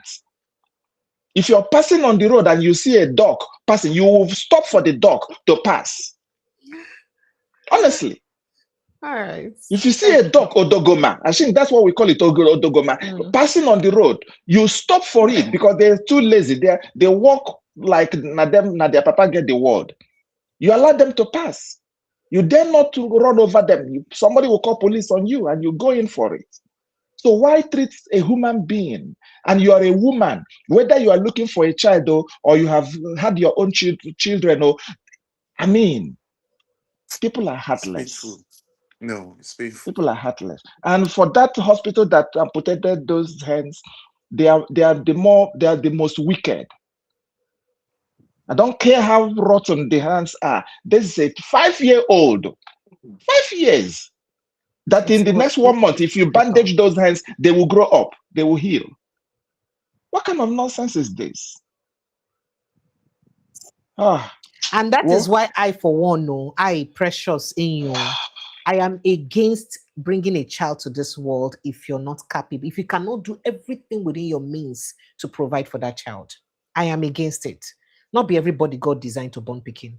If you born and you know because that's why we have a lot of parents have children that are unaccountable, where they know feel hold responsible for anything. The reason why we have thieves, hooligans, all of these issues now because parents get children where they know fit. Precious, we all grew, most of us grew up poor. Most of us grew up poor. We hardly eat. We go to the bush. We go to the bush. I'm not from a bush. I am from a we go to the bush. We go to the bush and fetch camel nut. Come to home. Accountable for your actions. You don't get my point. Your parents not just live on a milk and a ton of fully for the waka. They go anything will happen and happen. No, your parents held you accountable. The day where you won't begin behave like say be thief, your parents go hold you say come here, don't be my house. You go do this, right? I'm talking about 5-year-old eating means that the boy was hungry or the girl was hungry. That's what it means. If the girl, if she went into the pot to eat. Mr. OPC, just a quick one. What do 5 years know? 5 years that don't even yet go and come. You will even tell them. That's what I'm saying. Because he's hungry. He's hungry. That's why he will go to the pot. He's hungry. That's why he will go to the pot to pick up meat to eat. The boy was hungry. We are facing a very, very challenging and evil generation now. I mean, it's not only that. If you spread that, you see young girls who go born, they go take the pikin, go wrap them inside go through one. Yeah, go through one. Then why keep the pregnancy to maturity to term? So why not even tell somebody or go somewhere, go to church or something, go and give the child to. So there are all kinds of things. The news when you carry come pressure this evening, I'm not going to sleep this night again. Honestly, I'm not going to sleep again. My mental health affected myself. I want to talk about your uncle because this one where you talk. CJJ, don't do another one. No. God bless you, CJJ. Thank you. Thank you. Thank you so Um, much. Go ahead. Which uncle? I wish everybody could be like CJJ. Thank you. That money, now CJOJ, God will thank replenish. you. God Yes. bless you. God replenish. Which of my uncles now? Which my uncle do you? At the Pansat, I beg, make you do likewise now. Not the only comment. Now you go I believe make it Pansat, drop. in the insulting Make it, donkey people. If land donkey people do if you plenty pass on donkey land, I go abuse them. Please Pansat, don't even. If you Pansat, plenty do on donkey land, I go abuse do them. like You know the Baba, family me drop and you something. quarrel. I not be your wife. Oh, we not go feed the quarrel every 2 market days. I don't get strength for quarrel. Drop something, Pansat, day Pansat. So, I don't get your uncle, now I want to talk, you who. know, Amechi. Okay, no your, be wicked this time. You know, say they give me different uncles, different days. the plenty now. You are blessed. You get It's many. okay, it's okay, it's okay. Not only if you run them, it's okay. I'm proud. So I was listening to I was on one of the televisions, make I not mention, and I was listening to Bolaji Abdullahi, and the moderator they asked him a question about this your uncle.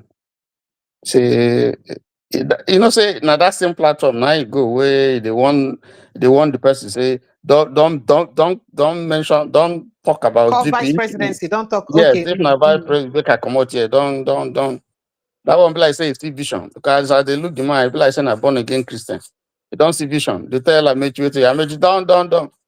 Anyway, so Bolaji was there, and they can this gone take Columbia idea, ask him about the VP. Wiki. Well, Amechi. no VP. I say when I get VP, they don't know the man never. We don't know whether he don't accept or whether he not don't accept or. He say na him unveil this and na him come talk say they don't get a vice presidential candidate and say na Mechi. So he ask am, so why he never talk? Why he never accept? He say no, na the party na him go talk. But Okay. Thank God for them. Thank God for for other them. sources, from other sources, they say the man say he no want. And so now when I dey It could hear be you, they gossip. say, As now for the party source, I believe. It could be gossip. now where they hear now say there are people who they protest say they don't want him. That he has to be removed. Otherwise, they go. Them and the party go put left for one trouser. So I'm wondering what is happening. I don't know.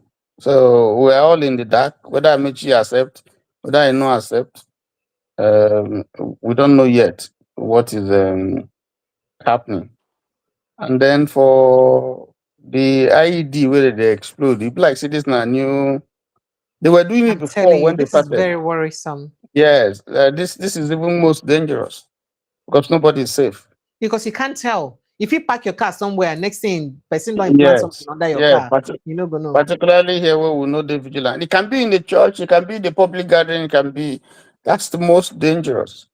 Apart from suicide, this thing where they do, like I say, they don't they revert now to all kinds of methods. So I think the insecurity in the land is taking a new turn, a new dimension, and now I think they can no longer deny that there's an issue in Lagos, and that's not something that anybody would take very likely. And lastly, to Showore, it's sad. It's sad. I'm not a Showore fan, but even if this is supposed to be a democracy, now mouth now show where they take the talk. They carry gun. They carry anything. Now mouth now take the talk. And it's Now the not same mouth dangerous. when Nam the Kanu use talk, remember. Yes, I know now. I know. Now mouth. So I don't know whether this kind of democracy would operate, whether we can really call it a democracy. Yes, you can blame Shawore, say you too talk, you should draw a line and so on. But these are here that they abuse Trump anyhow, call them all kinds of names. No, nobody. And we say we're emulating American democracy. They call people names, call them up. They call Obama any kind of thing. They talk. Even Jonathan, they call him all kinds of things. Carry coffin, call him wife name, do everything. He didn't touch anybody. He don't kill anybody. Buhari, they call him all kinds of things. They call him, waiting be the thing with the man from Sudan, where they call him? They say, no, go school. They say, they call him all kinds of things now. He no touch anybody. All right, let me quickly take this call. Your brother Pansat has done something. Pansat, thank you so. Day Pansat. Day Hey, Pansat. Babake, Thank you. Babake. Baba Pansat. Hello, good evening and welcome. Good Hey. evening. Hello, sir. Hello, Precious. Yes, sir. Good evening and welcome. Okay, good evening. My name is Frank. I'm calling from US. You're welcome, Frank. Go ahead, please. I'm an Igbo man. It's okay. You're welcome, sir. Yeah, so I want to just chip in your topic for the Igbo women, the way they maltreat the. Just so you don't quote me out of context. I said no, calm down. Just hold on. No, listen, let me quickly repeat myself again. I understand you, but let me quickly repeat myself again. I said, Precious, he can't quote out of We are here to defend you. Out of every 10 predominantly times Igbo people. Simple. I'm an Igbo. Of every 10 times or 100 times this kind of incident is seen or announced in public, 50 to 70% of the time, if not even 90, Igbo women they involved. I'm not saying only then they do more, but the one would they hear, what would they announce? Most times, now then they do. So go ahead, sir. Okay, now what I'm trying to say is that I want to praise you for what you're doing. It's not easy. And I also want to give all times kudos to T.Y. Danjuma. MC, you're very emotional, but please, other people can talk. I understand your feeling and all that. But let me go back to what I wanted to chip in. I had an experience of what you're talking about. Precious. Okay, sir. This is from my mom twin sister. Okay. She took me when I was 5-6 years. She took you when you were 5 years old. Your mother's twin sister. Yeah, my mother's twin sister. Did she have a child of her own at that time? At that time, yes. But she wanted to concede for more. I think she was having difficulties. She was using you as a key point, Yeah, she was using me. Yeah, for her first child, so that she will have somebody to talk, play with, so that two of us will go together. Yeah. But there's some punishments she do give me at that point, calling it training. But most times her husband is not at home. He doesn't know. He's not aware. And when he comes back, he asks question what happens. Of course, he can't talk. So whatever she says goes. I just want to clear that one. Most men doesn't know. Most Igbo men, they don't know. Most do, but from my experience, most men don't know. All right? So it could be anything because we've not heard from her. We don't know what happened. I'm not saying whatever she did, no. I'm not trying to, but I'm just saying this thing is everywhere. It's almost everywhere. So for the person that talked about you, telling you you're doing this, you're doing that, I think whoever that person is also wrong. Because at least the person would have waited to hear your own, how you're gonna finish whatever you want to say and all of that. This is what I want to say. I don't have Thank you. It's okay. People have the right to say what they have to say. Thank you so much. I appreciate you, sir. Thank you very much. Oh, and dear, you know what, Precious? Do you know? I think the reason why it might be more prevalent in the Igbo people is because we are the only. Let me not say we are the only, but I think we are a tribe that we help. I remember growing up, right?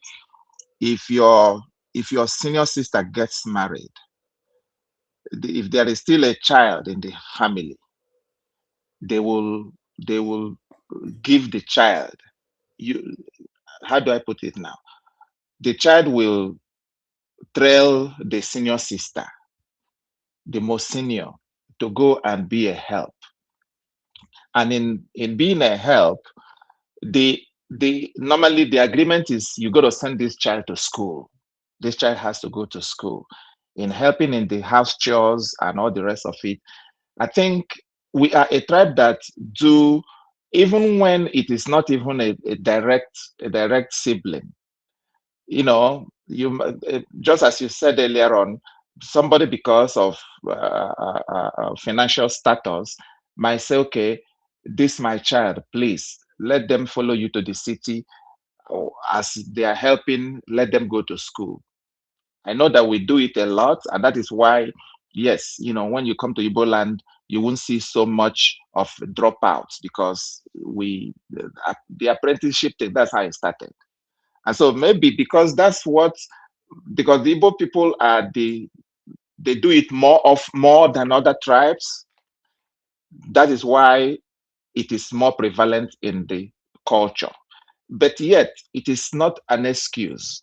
If somebody gives you a child to help you in the house, I don't see any reason why you should maltreat that child. There was one year I had one pastor preach. This pastor is in Asaba. Okay, he's an Igbo pastor, and he said, the way you know a child who is not amongst the family is when they come to church. You see that this so-called maid will be on flip-flops, slippers, whereas the children of the household are well decked, well suited. There's no reason for all those. And my experience, I will tell you, the experience I have had many times, these kids that you have maltreated are the ones that turn out right at the end of the day. Those kids that were pampered like egg, many times they don't turn out right. Many times it's these kids that are maltreated that will go back and remember the father or the mother that brought them up, even though high-handedly. They still remember them, go back and fend for them. You know, I know of an elderly lady in this country that the person that brought her to this country is a person that she raised while they were in Nigeria. The person that she babysat was a young man that when he found himself that he's doing better, he went and said, this nanny, was the one that brought me up. Went and brought the old lady. That woman is still here in her late 80s. So if you do it, you are doing it for yourself, because these children that you think that you let me help my own, some people will send their own to the best of schools and send to these children to the public school that is not worth anything. But at the end of the day, these children turn out better than their own children that they have over pampered, because there is God in heaven that sees all these things that people do. So when people do it, let them. And I don't know why of the young girls of these days, I don't know what is their problem.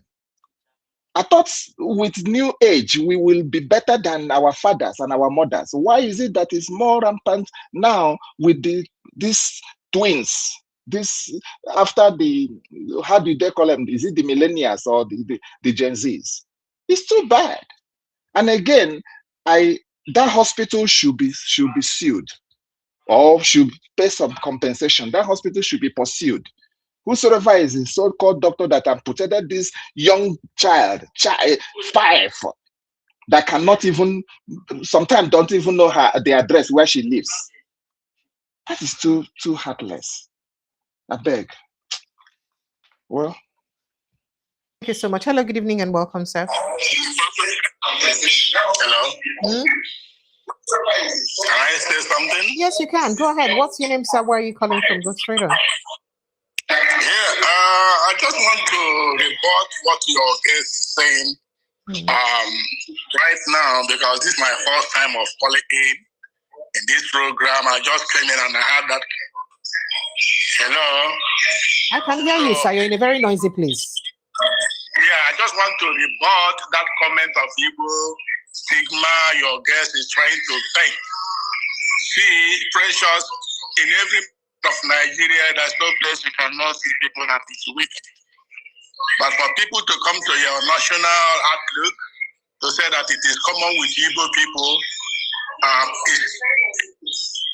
for him to say that it's common with Igbo people, that statement is too bad, and you need to condemn it. Can I say something? Can I ask you a question, sir? Yes. Can I ask you a question? Can I ask you a question, sir? if these incidents, this kind of issue, are always reported among Yoruba women, would you say it's common among Yoruba women? I didn't say always done, always reported among Yoruba women. Sir, yes, sir. Just listen. This lady you're talking about now, hello? You're distracted, I can hear you. If this child that had this injury has been happening in Igbo land with Igbo women, that's where I'm after. Even if it is Yoruba women, it's condemnable. But they don't use it as a start to erase that it is common with Igbo. I have not, this is not, if you listen, Oga, please, let's not, no. I think you're getting us wrong. There has been, no, you didn't listen to us. There's been about 4 or 5 incidents recently about this same kind of treatment. And all of them, the perpetrators are Igbo women. And that's what brought about the statistics. It's not just this case alone. Did you even listen to us? But I appreciate your concern, sir. I appreciate your concern, sir. You didn't listen to what he said, Precious. He said that his wife, when he had the news, he asked his wife, is that woman from Igbo? And the woman said yes. And the next comment is, I know that it's an Igbo people. That's what I'm telling you. He asked his wife, I know that woman is from an Igbo. And the wife said yes. I said yes, I don't know why Igbo people is very wicked. Do you know recently a baby factory was discovered in Port Harcourt? Is it an Igbo woman that is running that baby factory? Do you know the heritage of the person who runs the Igbo factory? Even that baby factory, follow it. It should be it's an Igbo person. Will it shock I'm an you if Igbo. they tell you that Igbo woman in River State? You're not more Igbo than me. That baby factory, go to the root. It's an Igbo man. It's an Igbo woman. Thank you, sir. Thank you so much. Let's Precious, not be emotional tell about that person, follow that baby factory to the root. It's an Igbo person. I'm an Igbo. You can't be more Igbo than me. Okay? I know if you tell me a crime, I know the crimes that Yorubas will commit. I know it immediately. If you tell me a crime, I said, my wife told me that, and I said, I'm sure it's an Igbo woman. She said yes. If you also tell me a crime, I will know the one that a Yoruba can do. And I have told you the scenario, the reason why it is more. We didn't say it is only the Igbos that do it, but it is more because we are the only ones that help ourselves. We're the ones that help ourselves, that can say, oh, this boy is in the village. Thank you, Mr. Obisin. So Mr. Pansat the Yabi say make we date there the Yabi women. They are going to school and attaining PhD and doctorate, lawyer. As our own people for Creek, they do prostitution work. As they are attending PhD, they are the PhD that use other children's children to attend. Children. I mean, one thing you say, that insult for River State. So you've not seen young river women who are doctors and professors. Oh my goodness, you should read more, sir. You should read more. So sincere apologies. Let me take this call. Hello, good evening and welcome. Good evening. Hello, good evening, madam. Is this Hunt?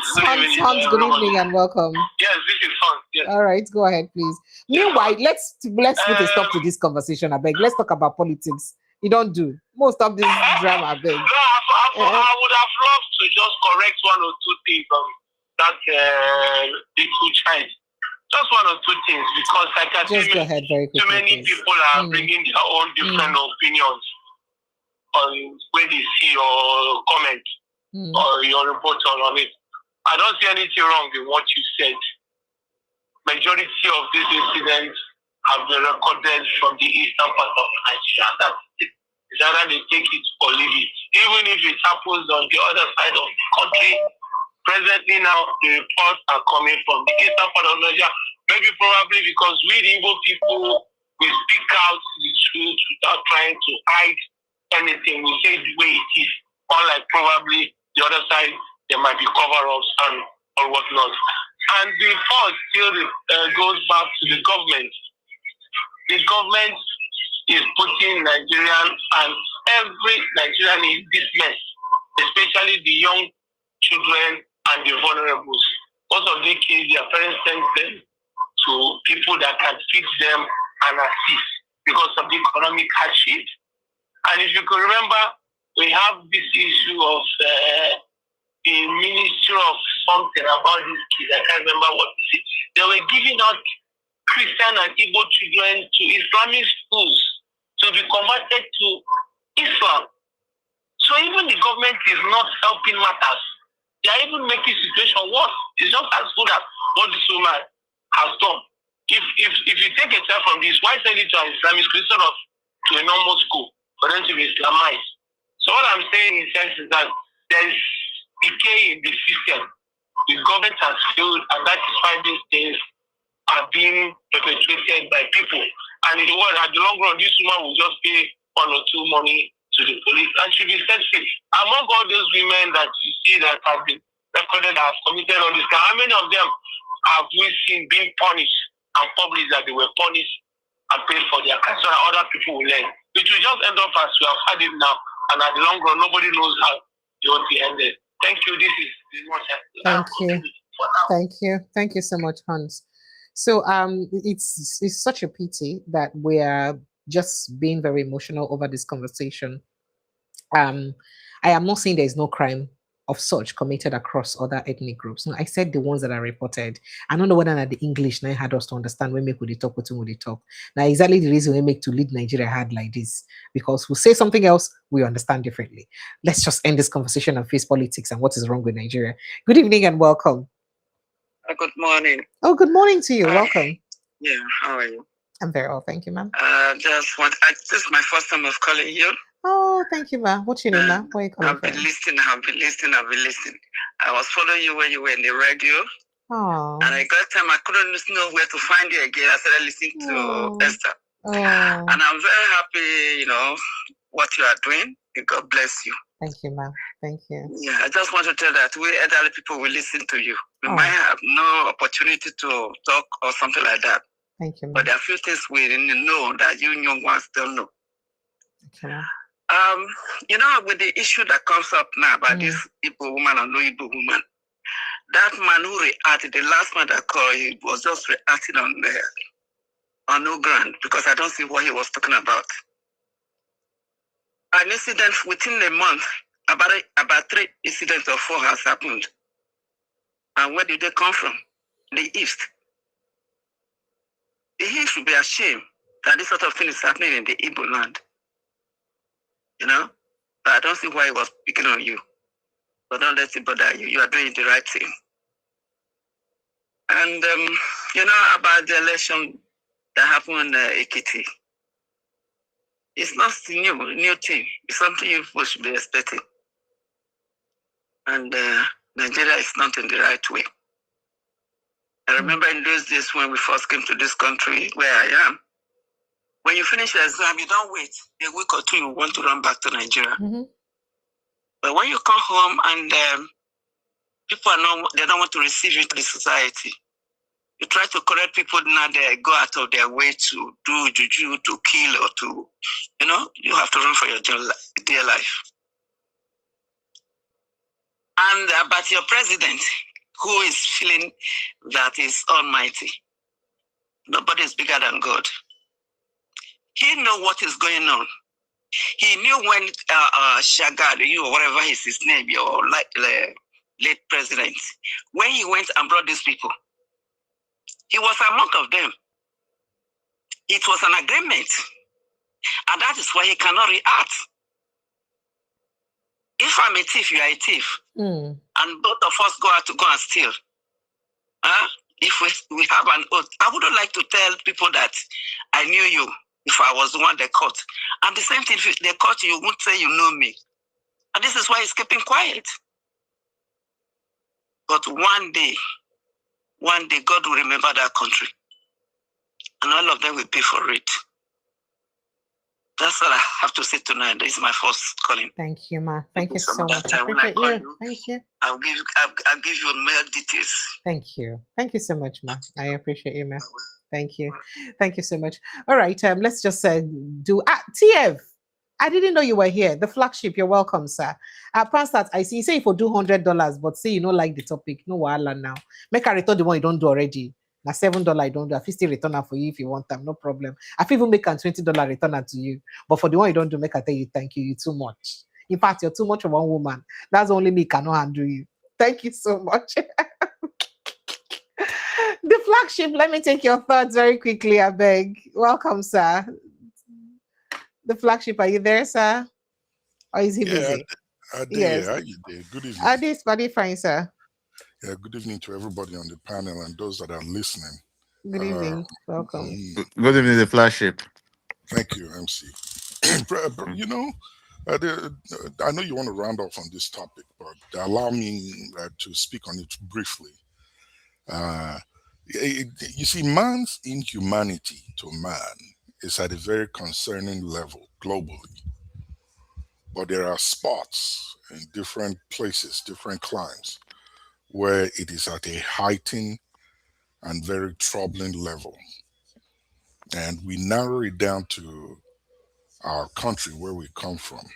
And we are beginning to see these incidents, which are not new. They didn't just start today. But the reason why we are getting to know more about them now is because of social media, where people can post them and report them, at least in the court of public opinion. Maybe some sort of action will be taken. Now, speaking of action, now the government coming. I think I talked about it briefly the other day. If they never have to do this is the time where the government need to set up a parastatal that will check this thing. Create an office that will check this thing. Yeah, and I know that the Nigerians excessively they abuse offices or committee, but set up one that will be directly reporting to the governor's office for whatever state this kind of thing they happen. It's something that the first ladies of every state and the states in wherever this is happening, they all need to begin to take this as their priority political service to their states, where they open up a hotline for people who see these kind of things in their communities to call and remain anonymous and report and have the appropriate action taken. What do you call this agency in Nigeria? Is it NOA, National Orientation Agency? Orientation Agency. Not their Okay. work. This is their job. When you see things like this kind of ills that are happening in the society, you begin to create awareness. You begin to speak against it. You begin to put out ads in the communities where they are. It could drop. And in attacking this kind of thing, they should also introduce punishment, some sort of severe punishment that will deter people from doing this kind of things. Most especially women or men, whoever they are. There are communities where little kids are sold off to sex slavery, prostitution, child labor, name them. There are many. So people begin to speak against this kind of ill. This will not be see no evil, hear no evil kind of deal. We have to begin to sensitize the people to speak out. See something, say something. Not keep quiet, because this could very well be your closest relative that another person they abuse. And this ill, very wrong notion we have in Nigeria about quote unquote what we call discipline is terrible. You know, if you look at it closely now abuse, what many parents consider discipline that they met on their children, correction, training, whatever it is that they call it, is abuse. So my call now to the government not the federal. I'm talking about the local government, the state government, to set up an office that will check this. Put an ad out there on the radio, on TV. If you see any woman or man, when they maltreat any pikin for their house, call this number. You don't need to give your name. Just call the number or text the number. If you get some sort of proof, picture or short video, send on to this number. Provide the location where this thing they happen, so the government can wade in and save a 5-year-old from being amputated. That kid has just been maimed for life. And yeah, I know that the hospital took a very drastic approach in resolving this problem, but burns, precious, they know they joke with them. If you have first-degree burns, it's terrible. It's bad. So You lose a lot of fluid. I know that. The infection rate, it could kill the person. It's even good that the child survived up to where they considered amputation. Maybe they don't look and say the tissues are all dead in the arm, and there's no way they could salvage any part of it with medicine. So they have to save the child's life by amputating it. So I'm thinking that this kind of thing should be met with the most severe kind of punishment to any parent, guardian. The flagship, as we they talk like this, it can't be like say, would they flog a dead horse? We all know the situation of this country now. Not be this country they talk about like this. Now, Nigeria. So do we keep quiet? Nigeria where it be say the people where they control the law, where be law enforcers, they break the law first before you where they go enforce the law on. They go see traffic lights, then go break them. In fact, there's some places where you go see traffic lights. If you don't move, you can't be like saying you be the mad person. I feel like these things, while what you're saying is fantastic and it's something we should all emulate and it's something that should happen, but it's a whole systemic error. You know that already. But precious, but when it comes to children, please, when it comes to the children, they need to be protected, please. Now, who they protected? Children that they should be. Who says they shouldn't? But who will enforce the law? Precious, I'm sorry, this same country where we say if na big man get money, commit the same crime, the crime will cover up in 2 days. You know, we hear him again. This same country, including that of child rape. When it comes to those children, it's a no-go area. It's a no-go area. Oh God. Nothing no be good, no go area. I understand you, but let me quickly take this call. Good evening, Chi, and welcome. Hello, good evening. Hi, Precious. Hello. This is Chi from Canada. You're welcome. Please go ahead, please. AKA CJOJ in the chat. Oh, it's you. I caught you now. Welcome. Welcome. Thank you so much. Thank you for your support and thank you for always doing the do. Thank you so much. I appreciate you all the time. Thank you. So you're welcome. Thank you. I just want to take the conversation just back to the election for a moment. Please do. I feel like, and I want to talk about journalism and media. I feel like there is a lack of pressure. What is happening? I would expect, specifically field journalism. Is that still happening in Nigeria? I feel like journalists should be surrounding the INEC office, asking Amupatan questions. What is happening? What happened with the Ekiti election? There's like a lack of pressure. Everything just happens and we just, think we all stay home and just react. Do you know what I mean? Am I wrong? You're not wrong, CJOT. Now, let me also tell you something. Why do you think it has to take foreign organizations like Equipping the Persecuted and others to go to the places where people are killed in Nigeria, where this mayhems happen? Why do you think that Channels Television or Rice Television, the rest of them cannot find their way to those places? Exactly. I don't know. I just don't understand. That same reason, whatever it is, which even if I know I cannot say here to you, is the reason why that cannot happen. And it's very sad. So every time when I come here, why do you think I got so angry and I had to resign from mainstream media? Like I got tired. That same reason is the reason it can happen. These are the issues I want us to be talking about. These are the issues. Yes. We get serious system error. I don't want to talk. Very serious. I just feel like the Nigerian people are just helpless, just caught in, just stuck. You know, there is no one. You know, Nigerians have a funny way of looking for a messiah to come save them from their problems, even when they have the solution to their problems on their own palm. They will rather need a scapegoat, somebody that would save them. But it's unfortunate. Yes, what you're saying is very correct. It ought to happen. Very, very. In fact, this is the reason why I don't know if you notice that most times I come here, I talk about INEC, I talk about the opposition not holding INEC accountable enough. I talk about that. But I cannot be crying more than the bereaved now. And I'm sorry. I think I was just on talk with somebody over the phone today, and I said that I am disappointed at the entire opposition. And I'm more disappointed at Peter Obi. He's not doing the needful.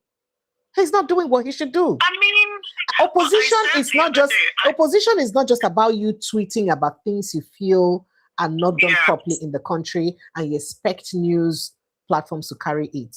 That's not only opposition. You can do better. First of all, whether you like it or not, that money where you don't want to spend, you go spend them. You need to get yourself a very well-oiled media team that can represent, that can carry around this thing you're talking about or whatever it is that your criticism is, but locally and internationally. See, one thing Nigerian government hates the most is international embarrassment. Whatever you have to say locally is your business. They have like lots of people who they can send to counter you. But let that thing be something that has facts, and with those facts can be presented in international media. You understand? So this is what I mean. I've called. Go ahead. Yeah, sorry. Go ahead. No. Go ahead. Go ahead. Let me let you land. Go ahead. I was gonna say I've called in to you once or so or twice before, and I wrote in the chat. I said we should use, because nothing works properly in Nigeria. Our whole, like you said, our whole system is messed up.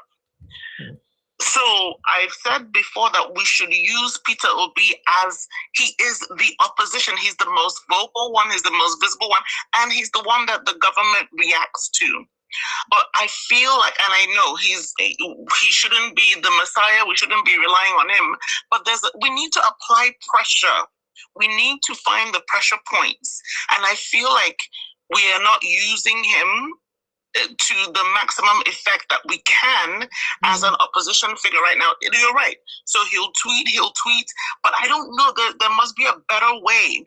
Because if he starts doing something and starts saying something that is actually, I don't know, something that can move, if he responds in some way, I feel like the government will try to beat him to a response, or will try to outdo him so we can get them to do something.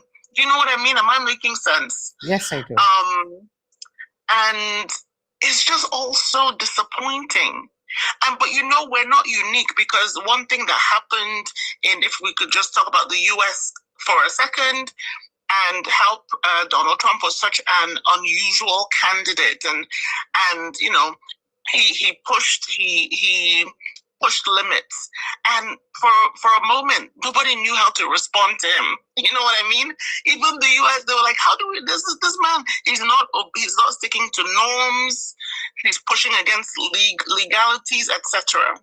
So I feel like that's where we are. We're stuck in, I don't know, like a lack of response.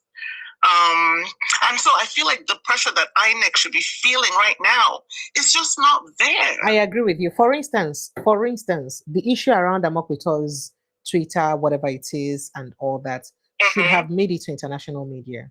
Should have attracted the attention of X to the level where X will reveal the backside from their background. Nobody has subpoenaed X till now. And we have opposition. It is the responsibility of the opposition to subpoena X. Nobody has done so. You see why I say they're not active? If I talk, you go be like, say, I talk. X should have been asked to please release documents out there. This, whatever research they said they did is not just what it should be, or whatever, what did they say, that was a thorough investigation, or whatever it is, independent verification they did. It shouldn't just be left at that. We ought to have subpoenaed X to come out and tell us, give us their records. From your record, what do you have? And all of that. Yeah. And I'm sure that most of these platforms can even tell you the device that was used and the IP address of the device that was used during those chats. They can tell you all of that. So we've not even had a single person subpoena X. What are we even talking about? So much. This guy should not be able to sleep. He should be feeling so much pressure. So because I think that Tinubu and his administration understand the capacity, the weakness of the opposition. So that's why they relax. They feel like that's why they make mouth and tell you that they will win the election, because they know that you cannot. The only thing you do is just to talk on social media, and that's all. And it will just end. You can't do beyond that. What? Another thing I've thought of, and this might sound ridiculous, what about the diaspora? So can we, this will sound very silly, can we sue the government or something? Do you know what I mean? Like, what is the pressure that we can apply? Yes, you can do something. You can do something. You can actually sue the INEC chairman, take him to court, and not just local court. I mean, if you can look for any international court or any way it is that should have jurisdiction, you guys can sue him and request that, and even subpoena. You guys can even go ahead and subpoena X, because you're a stakeholder. You're a stakeholder. You should, and ask them all this. And then if X is able to release its documents and it is what it is, and then you do the needful. I totally agree with you. You guys can ask. Think that's what we need to do. It's unfortunate that we're so docile. I'm so sorry. I totally understand. We are. Anyway, thank you so much for taking my call. I love your show. I'm always here. So. Thank you, CJOJ. I can't wait for that result, and I can't wait for the fruits of these works to come out. I can't wait for these conversations to be fruitful. Thank you so much. Amen. Okay. All right, okay then. Okay, bye.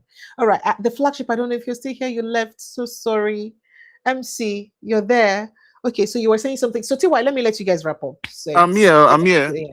Okay, so let me let you wrap up. Okay, Tiwa, if you want to speak, you should go ahead, please. Okay, Tiwa, go ahead, sir. Yeah, Precious, I agree with you. I know you mean well for Nigeria. I agree, and we talked about it. I think that opposition is not, as a whole, is not doing well. Opposition is selfish. Opposition is not looking at the larger picture. I think what the opposition is looking at, and I'm speaking in general terms, is I want to get power. And there's nothing wrong with that. But I think for most Nigerians, what they're looking at is this system, what we are seeing now is not working, so we want to change. And opposition is not focused on that, because if they're focused on that, that's me kind of thing. It must be me. We play it down, and there'll be a basis for them to work together. So, I mean, they haven't learned from 2023. I mean, put all the votes of the opposition together. Nigerians voted for them. So, the man who is there now, even though we know he didn't win, if you go by the manipulations and the unexplained glitch and all kinds of language that we've heard of, that have not been sorted out up till today, and we don't have the figures. INEC has not posted to you what is the true figures of what you have is things that are tinkered. There's not been explanations. There's not been. INEC has not said it's going to look at its operations and so on and get back and where they made mistakes. Where we haven't had any such thing. The opposition appears not to have learned, because if you have an election today, okay, all these people who are posing they win. Nobody is sure if he's really going to win. Why? Because you are now dealing with a more formidable, ruling party, much more than it was in 2023. This is now the incumbent, not somebody who, as he was before. Tinubu was not the incumbent, even though it was his party that was ruling. But here you're dealing with an incumbent that wants to hold on to power at all cost, and he's not hiding it. He told you smash it and you run with it. He didn't hide it, and in some quarters they say he bought it.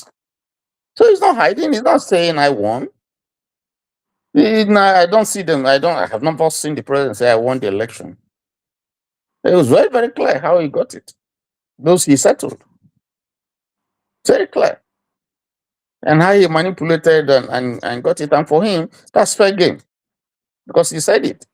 We heard it from Adebayo when he said, listen, I'm not going to do anything for create opportunity for opposition to defeat me. You're offending me. What do you mean? I'll do everything I can to make sure that, I win. So it's very clear that it's not saying, oh, it will create a situation where you won't come and vote. And so the only people who come and vote will be people who are coming to vote for him. And we saw it done in Lagos. And then if people say, oh, the election, I'm not sure my vote is going to count. That's what he likes. That's the impression he's creating.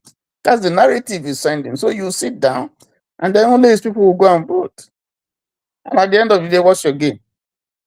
Your situation is worsening. But people must come out and vote. Do your own part.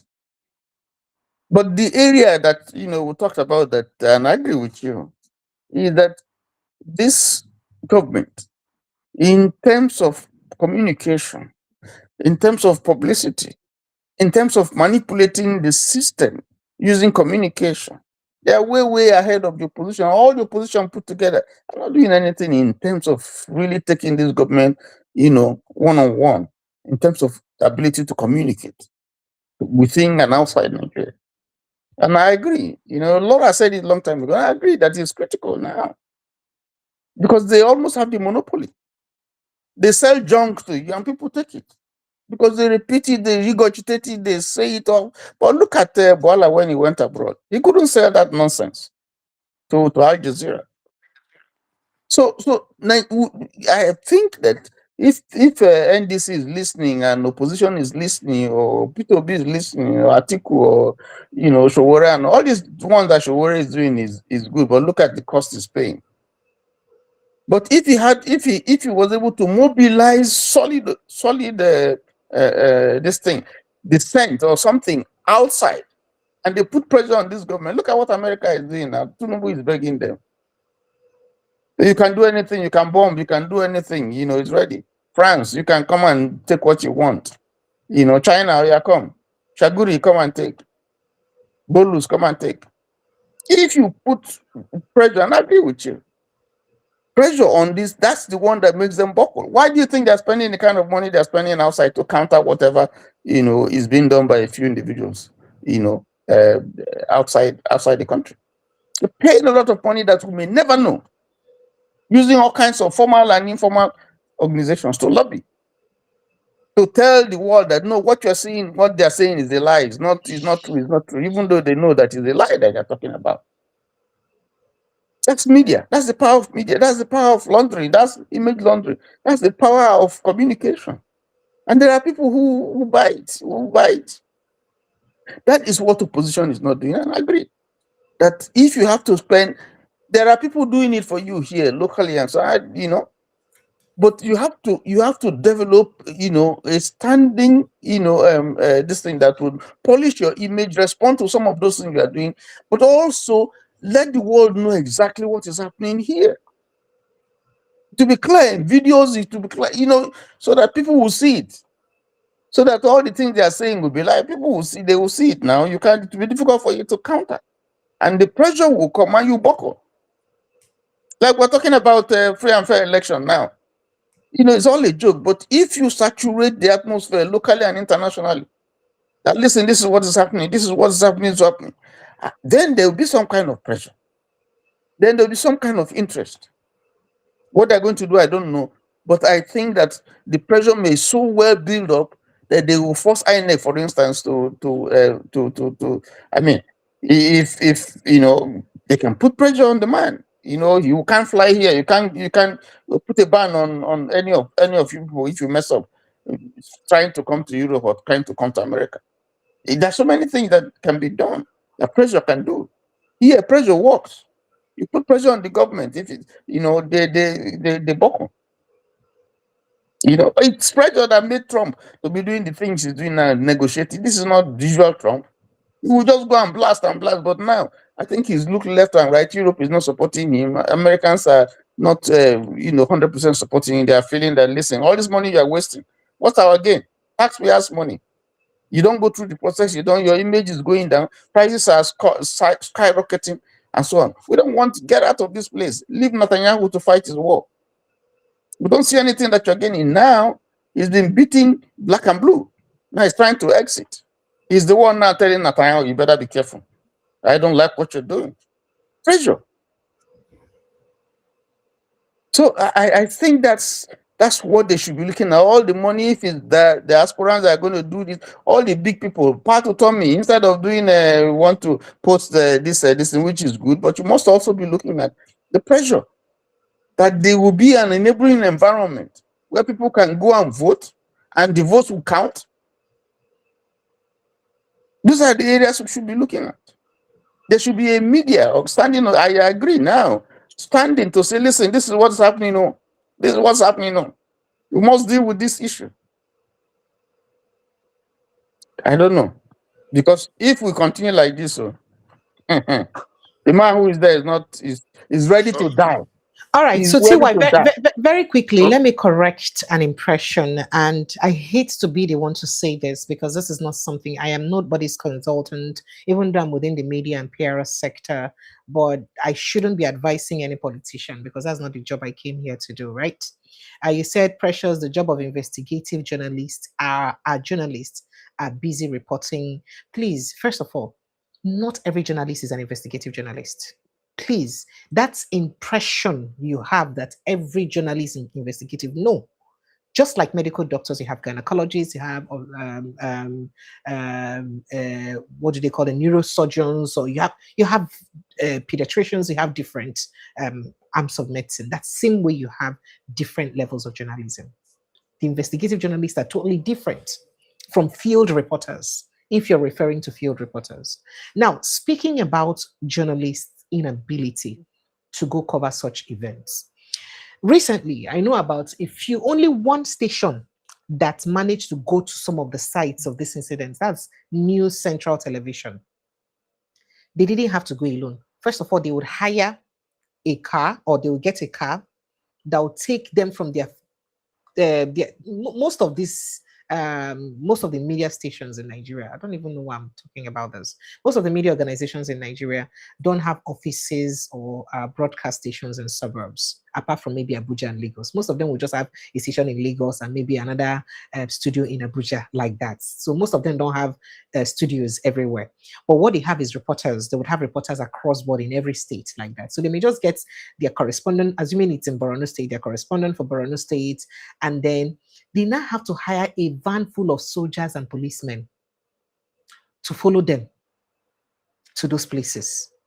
And most times, they will even have to also carry alongside some tour guides to also follow them. It takes a lot of work to make that happen. But the bottom line is that, is it doable? Yes, it is. If we can have Al Jazeera, if we can have BBC, if we can have CNN, go to those remote areas and make those reports. Why do you think it's something that is impossible for our Nigerian media to do on the steady? Why do you think it's impossible?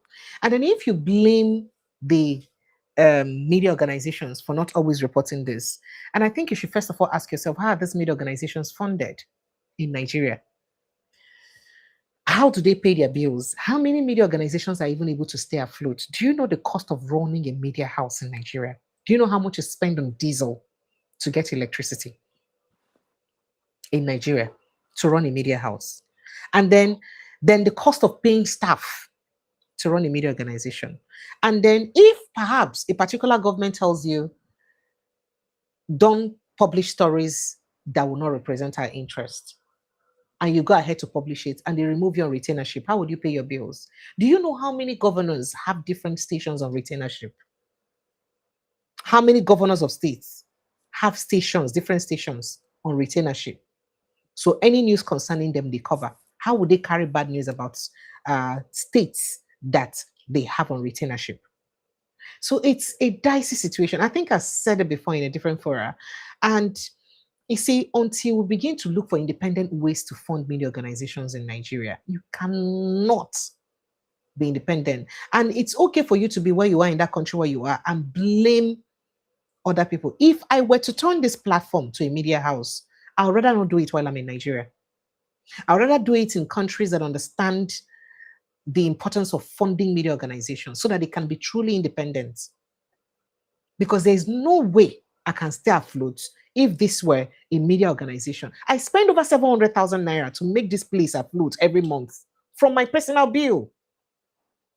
I spent so much money. I hate to talk about it because now me send myself, nobody send me. I spent so much money to keep just this YouTube I'm doing because I have like 2 to 3 different options of internet. And whether I'm able to use those ones or not, I pay every month. And they're all fiber optics. Just so that I can have steady lights. Most times I will have network issues here. They're not from me. They're mostly from my my guests. And if I would even have network issues, seldom personally, because sometimes the 3 of them will decide to mad at the same time. I pay that. I have staff who cut videos for me. I have some who cut and edit. I pay them. It's not for free. I have other things I spend money on. I have to have inverter in my house where my studio is located. And then I also have to make sure that I buy fuel and put in the generator in case maybe it's a rainy day and there was no enough sunlight for the inverter to charge properly so that I can charge or I can go on air. These are all costs that I bear to be here every day. And for those who may think that YouTube monetization and all that may pay, how much will YouTube pay now? I'm not such a big platform that I have 100K plus views that you say I make a lot of money. So I spend more of my money or most of my money on this platform. And that's why most times I perhaps have staggered timing because I have to cater to what pays me bill, what pays my bill. Because without those jobs that pay my bills, I cannot be able to be here. I won't be able to be here. So it takes a lot of money, finance, to handle this. Imagine me, do you know the strength of a normal TV station with over 40 to 100 or 200 staff? They go pay all of them salaries. How would they cope? So it's a system issue. There is a lot we have to fight. It surprises you that we have to be reading out record of the killings in our country from international media. And still, it will be hard for you to see any of those physical images or footages from our own media platforms. It's not because they're incapable of doing it. Because what it would take cost in terms of cost to accomplish all of those, who won't bear the cost? And even if you finish bear the cost, where you want error? For which platform? I beg. Let us finalize. Steve Wadanju, I just had to mention this. So for the person who asks that, it's they get busy reporting what is in newspapers and mainly government narrative. Hey, now, how do you think news is done in Nigeria? Should be one of your man Contelona. News is only when Nigerian government official calls for press conference and gives you press briefing. That's what news is. You want to carry the one we don't consign them. And then they give you envelope or pay your station for handling it. Else, how would you pay your bills? Or you want them to carry the one that does not cover the interest of the station? The government rather. Go ahead. People sometimes think that journalism is just about the investigative. No, the investigation itself costs a lot of money. Do you know that, for instance, if I were to investigate some things happening in Nigeria, including in these rural areas, I have to need a lot of money. Apart from the money for cost, for logistics and all that, I go carry money where I go use settle people who go give me information and your cameras, give me your equipment, your transportation, your accommodation, and your settle everything. people because Police some may not security, even divulge. The money where go give people, now go make them divulge information, give you something. You know, go settle people. Okay, let me. But the investigative journalism is just one aspect. There's photojournalism. There's all kinds of. So everybody just thinks that because you're not an investigative journalist, you're lazy. I don't know how much I would have to say about it. Let me go ahead, please. Okay, then. MC, thank so you. I can pack up. Let me respond to. Let me bring out some thoughts. I'm tired. I know. You know, Tiwa Dajima was talking about something just. I was even waiting. I thought maybe Precious will even talked about it as well. You know, there was a video your owner leader, some guest on video owner leader they talk about. Make I use pigeon. You know, he say they not they throw away. He get the way they talk and say picking when they go use nyash draw grand or something. It like some of those Yoruba adage. He said you not go throw away the picking, you will still keep the picking for that place or something big. So another person come out, call the counter on call the counter the person they lead you. Many they tell and say he must remain for that power. That was what the meaning of that And MC, that why Yoruba you're meant when interpreting he that, let was me making. quickly also narrate this. Why I tell you that based on what you just said, and why I tell, and then replying to Light again in his comment about exonerating the opposition from what's going on and why the opposition needs to do more. You have somebody who has this personality, whom you have just defined what he's just said, and who has this particular character. If this same Tinubu was in opposition, and if to say na him be person where the opposition can't get him kind of characters as president, he go milk the opportunity. He go deal with that person with the power. The whole world go just, they no go buy you one couple. President Tinubu is very good at that. I mean, see the way he holds sway. I'm coming, please. See the way he holds sway, even as a president. It makes sure say na he handle the narrative. When you're on there, like say one overshadow, you go bring one to you go just confuse one and I go forget about that on one overshadow on a move on. Systematic, deliberate. You see the opposition, whether they are united or fragmented or disunited, they need each of them. If for instance, Atiku don't get Shuaibu, Paul Libya and the rest of them on retainership as journalists, media team where they respond to in questions them over time, even before the 2023 election, and they've been on retainership. Why is it so hard for P2B to have a media team too? Why should he be the one to respond to anything government or anybody throws at him? Why should he not have a formidable media team? Let's even forget about that one. And let's talk about if you call yourself the thorough, that is the number one opposition, you need a well-oiled international PR company where they grounded and we get contacts for international media across the world. You see this thing now where you criticize Tinubu about Kiestama, they go call right them. If they can't tabloid, they go give them, the kind headline where they go give them. Spin out like this, the thing go make international headlines. So they CNN go read them for news. You spend money. You're not a senior prefect of a secondary school. It's a presidential campaign. You spend money to make it happen. And those services, now money go afford them. Now, most of the things we be say this government they doing, where on a thing say no good, where on they criticize, it could just end for breeze. If to say the thing gets to the hand of a good PR company where they were oiled, if for linger so the pressure go come day. You go see say now even more international media where they no pay, where you no concern, now you go come begin ask Nigerian government questions about the thing because of how much news you don't make. But when you do not have people who think that they will invest enough into in media enough to be able to hold the opposition accountable, it's not enough for you to tweet every 2-3 times a day or once in a day. Oh, Tinubu is this, Tinubu is that. No.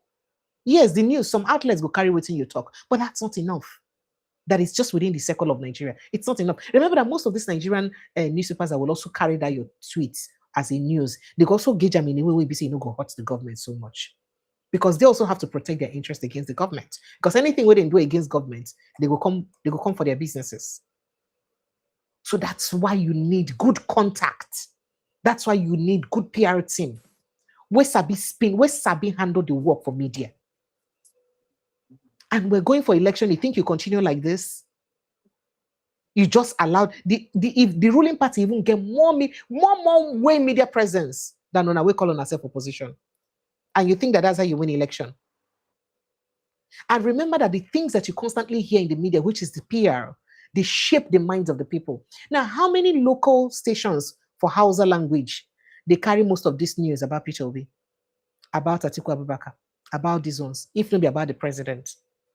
But tell me, if that thing make international media, and then many headlines and carry them, tell me why they no go carry them, why you no go reach the locals. I beg, no vex. Continue, MC. Okay, yeah.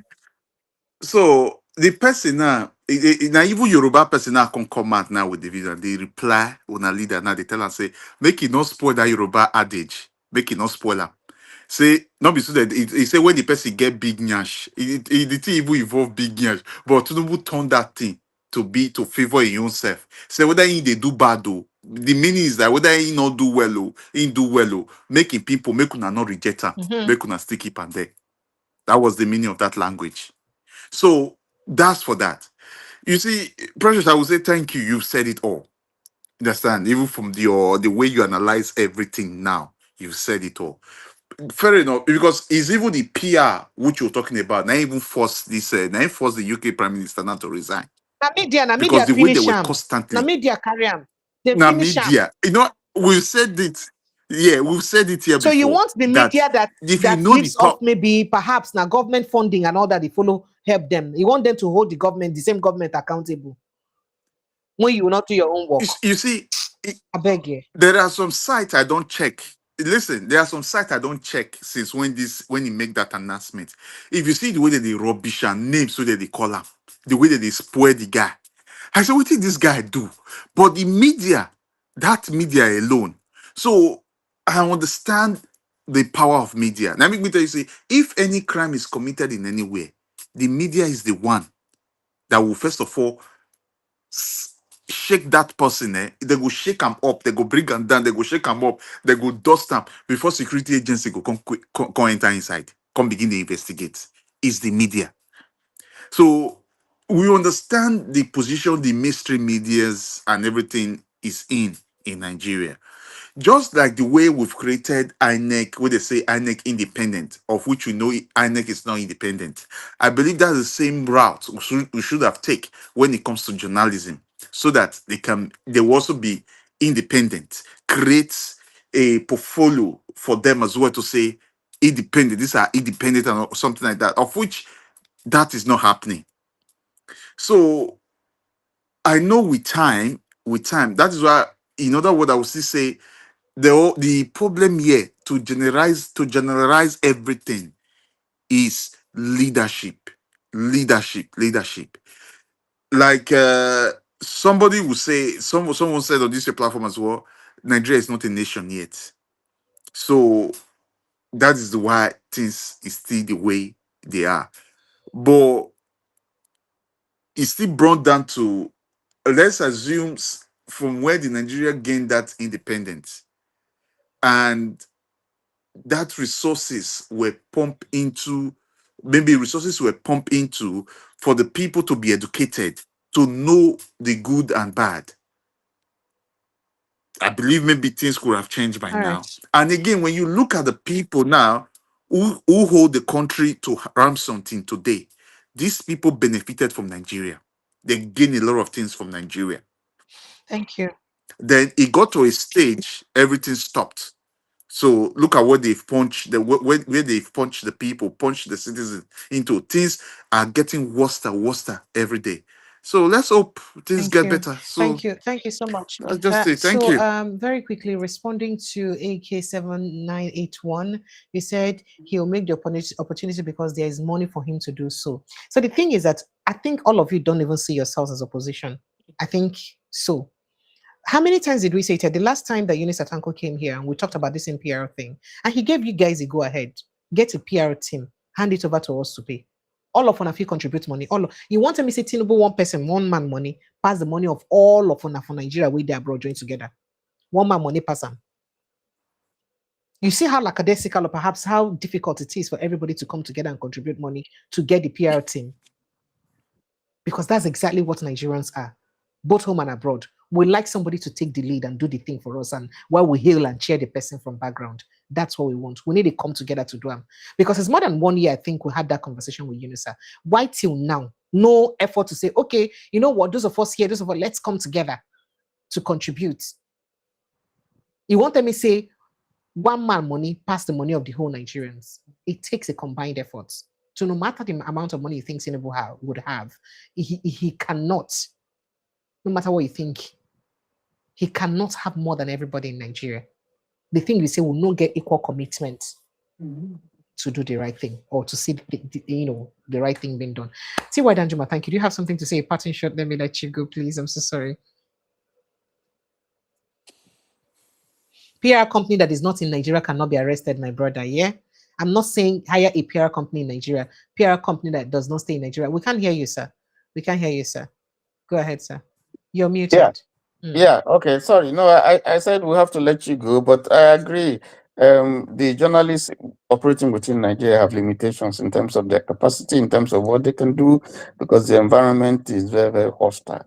But a very solid team outside, with all the resources and so on, and contact and That's why so you don't on, have to hire a team within and Nigeria. It has to be outside. there will be no inhibitions. They reach out. It's global and so on and so forth. So I think that's what we should be looking out to. Those in diaspora, those I think by now there should be a standing. If we want to assist any of the opposition parties, if we want the world to really hear our story and to hear how bad Nigeria has become, and the need, for a new way, then I think we should not just leave it for Obi or Atiku or Showore or any of those things.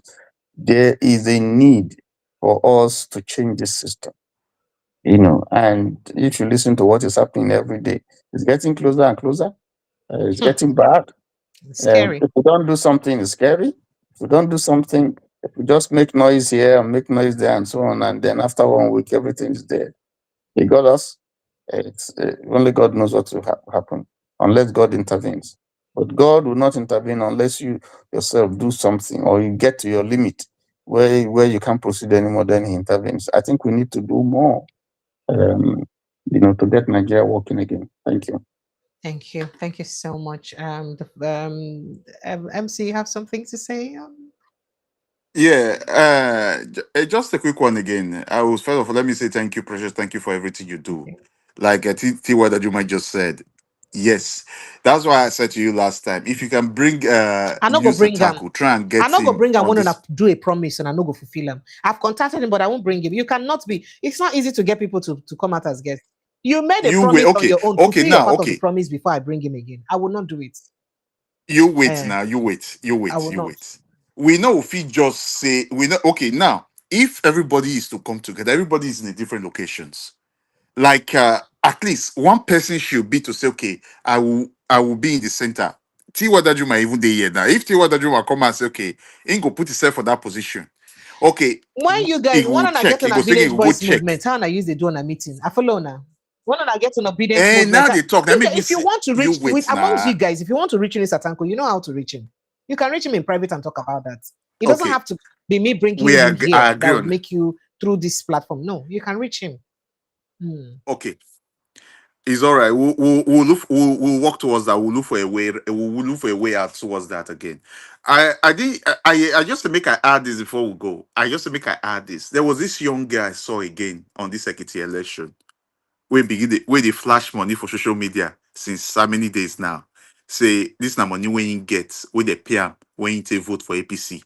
He even they sing praises to APC. Just a young girl who is not even up to that guy's the girl is not even up to 16, sorry, 18 or something. Sorry, around 19 or something or thereabout. So yeah, I even just watch them for my big screen as well, and I they flash the money on screen. So that's why I said I keep saying education, education. This look at how young this girl is now. What influence is she having on her age group? Is this not a disgrace? As young as this, is being given money to vote for somebody for a party that is bringing hardship on her. So that money you will use, that money now they give to you will not even buy you. I don't know what that money that 15,000 or whatever will buy you, or what it will buy you. It's a pity. So that's for that. Let me just leave it there. So thank you, Precious. Thank you for everything you Thank you. do. So thank you very much. Let me leave you so you Thank you. retire. Thank you Thank you. so much. I Mm. appreciate you big time. Yeah. Thank you so much. Thank you. All right, Nigerians, that's the size of our package Mm. as usual tonight. It's always a pleasure to be with you and bring on to read them really happen for inside our country. And honestly speaking, I cannot wait for that time, such a time that would see that most of the things that we've spoken about here are implemented and Nigeria indeed is turning around for good. I cannot wait for it because that's what we'll pray for. And I can also wait for God to turn around the mind of our leaders to begin to do things that would affect the citizens positively. Not be the one who go they cry, they go they tell us to endure. When they do the one who go affect us positively. I cannot wait for that time. But at the meantime, let's continue to speak and hope that they would hear and they will begin to work on it. I love you guys and I appreciate you big time. Whether you hate me or you love me, I love you. And let's know that we have equal passion to see this country better, right? And it's a passion that is driving what we're doing. So protect your mental health while you are at it anyway. I'll see you tomorrow evening, God willing. Good night and God bless you. Thank you. Bye.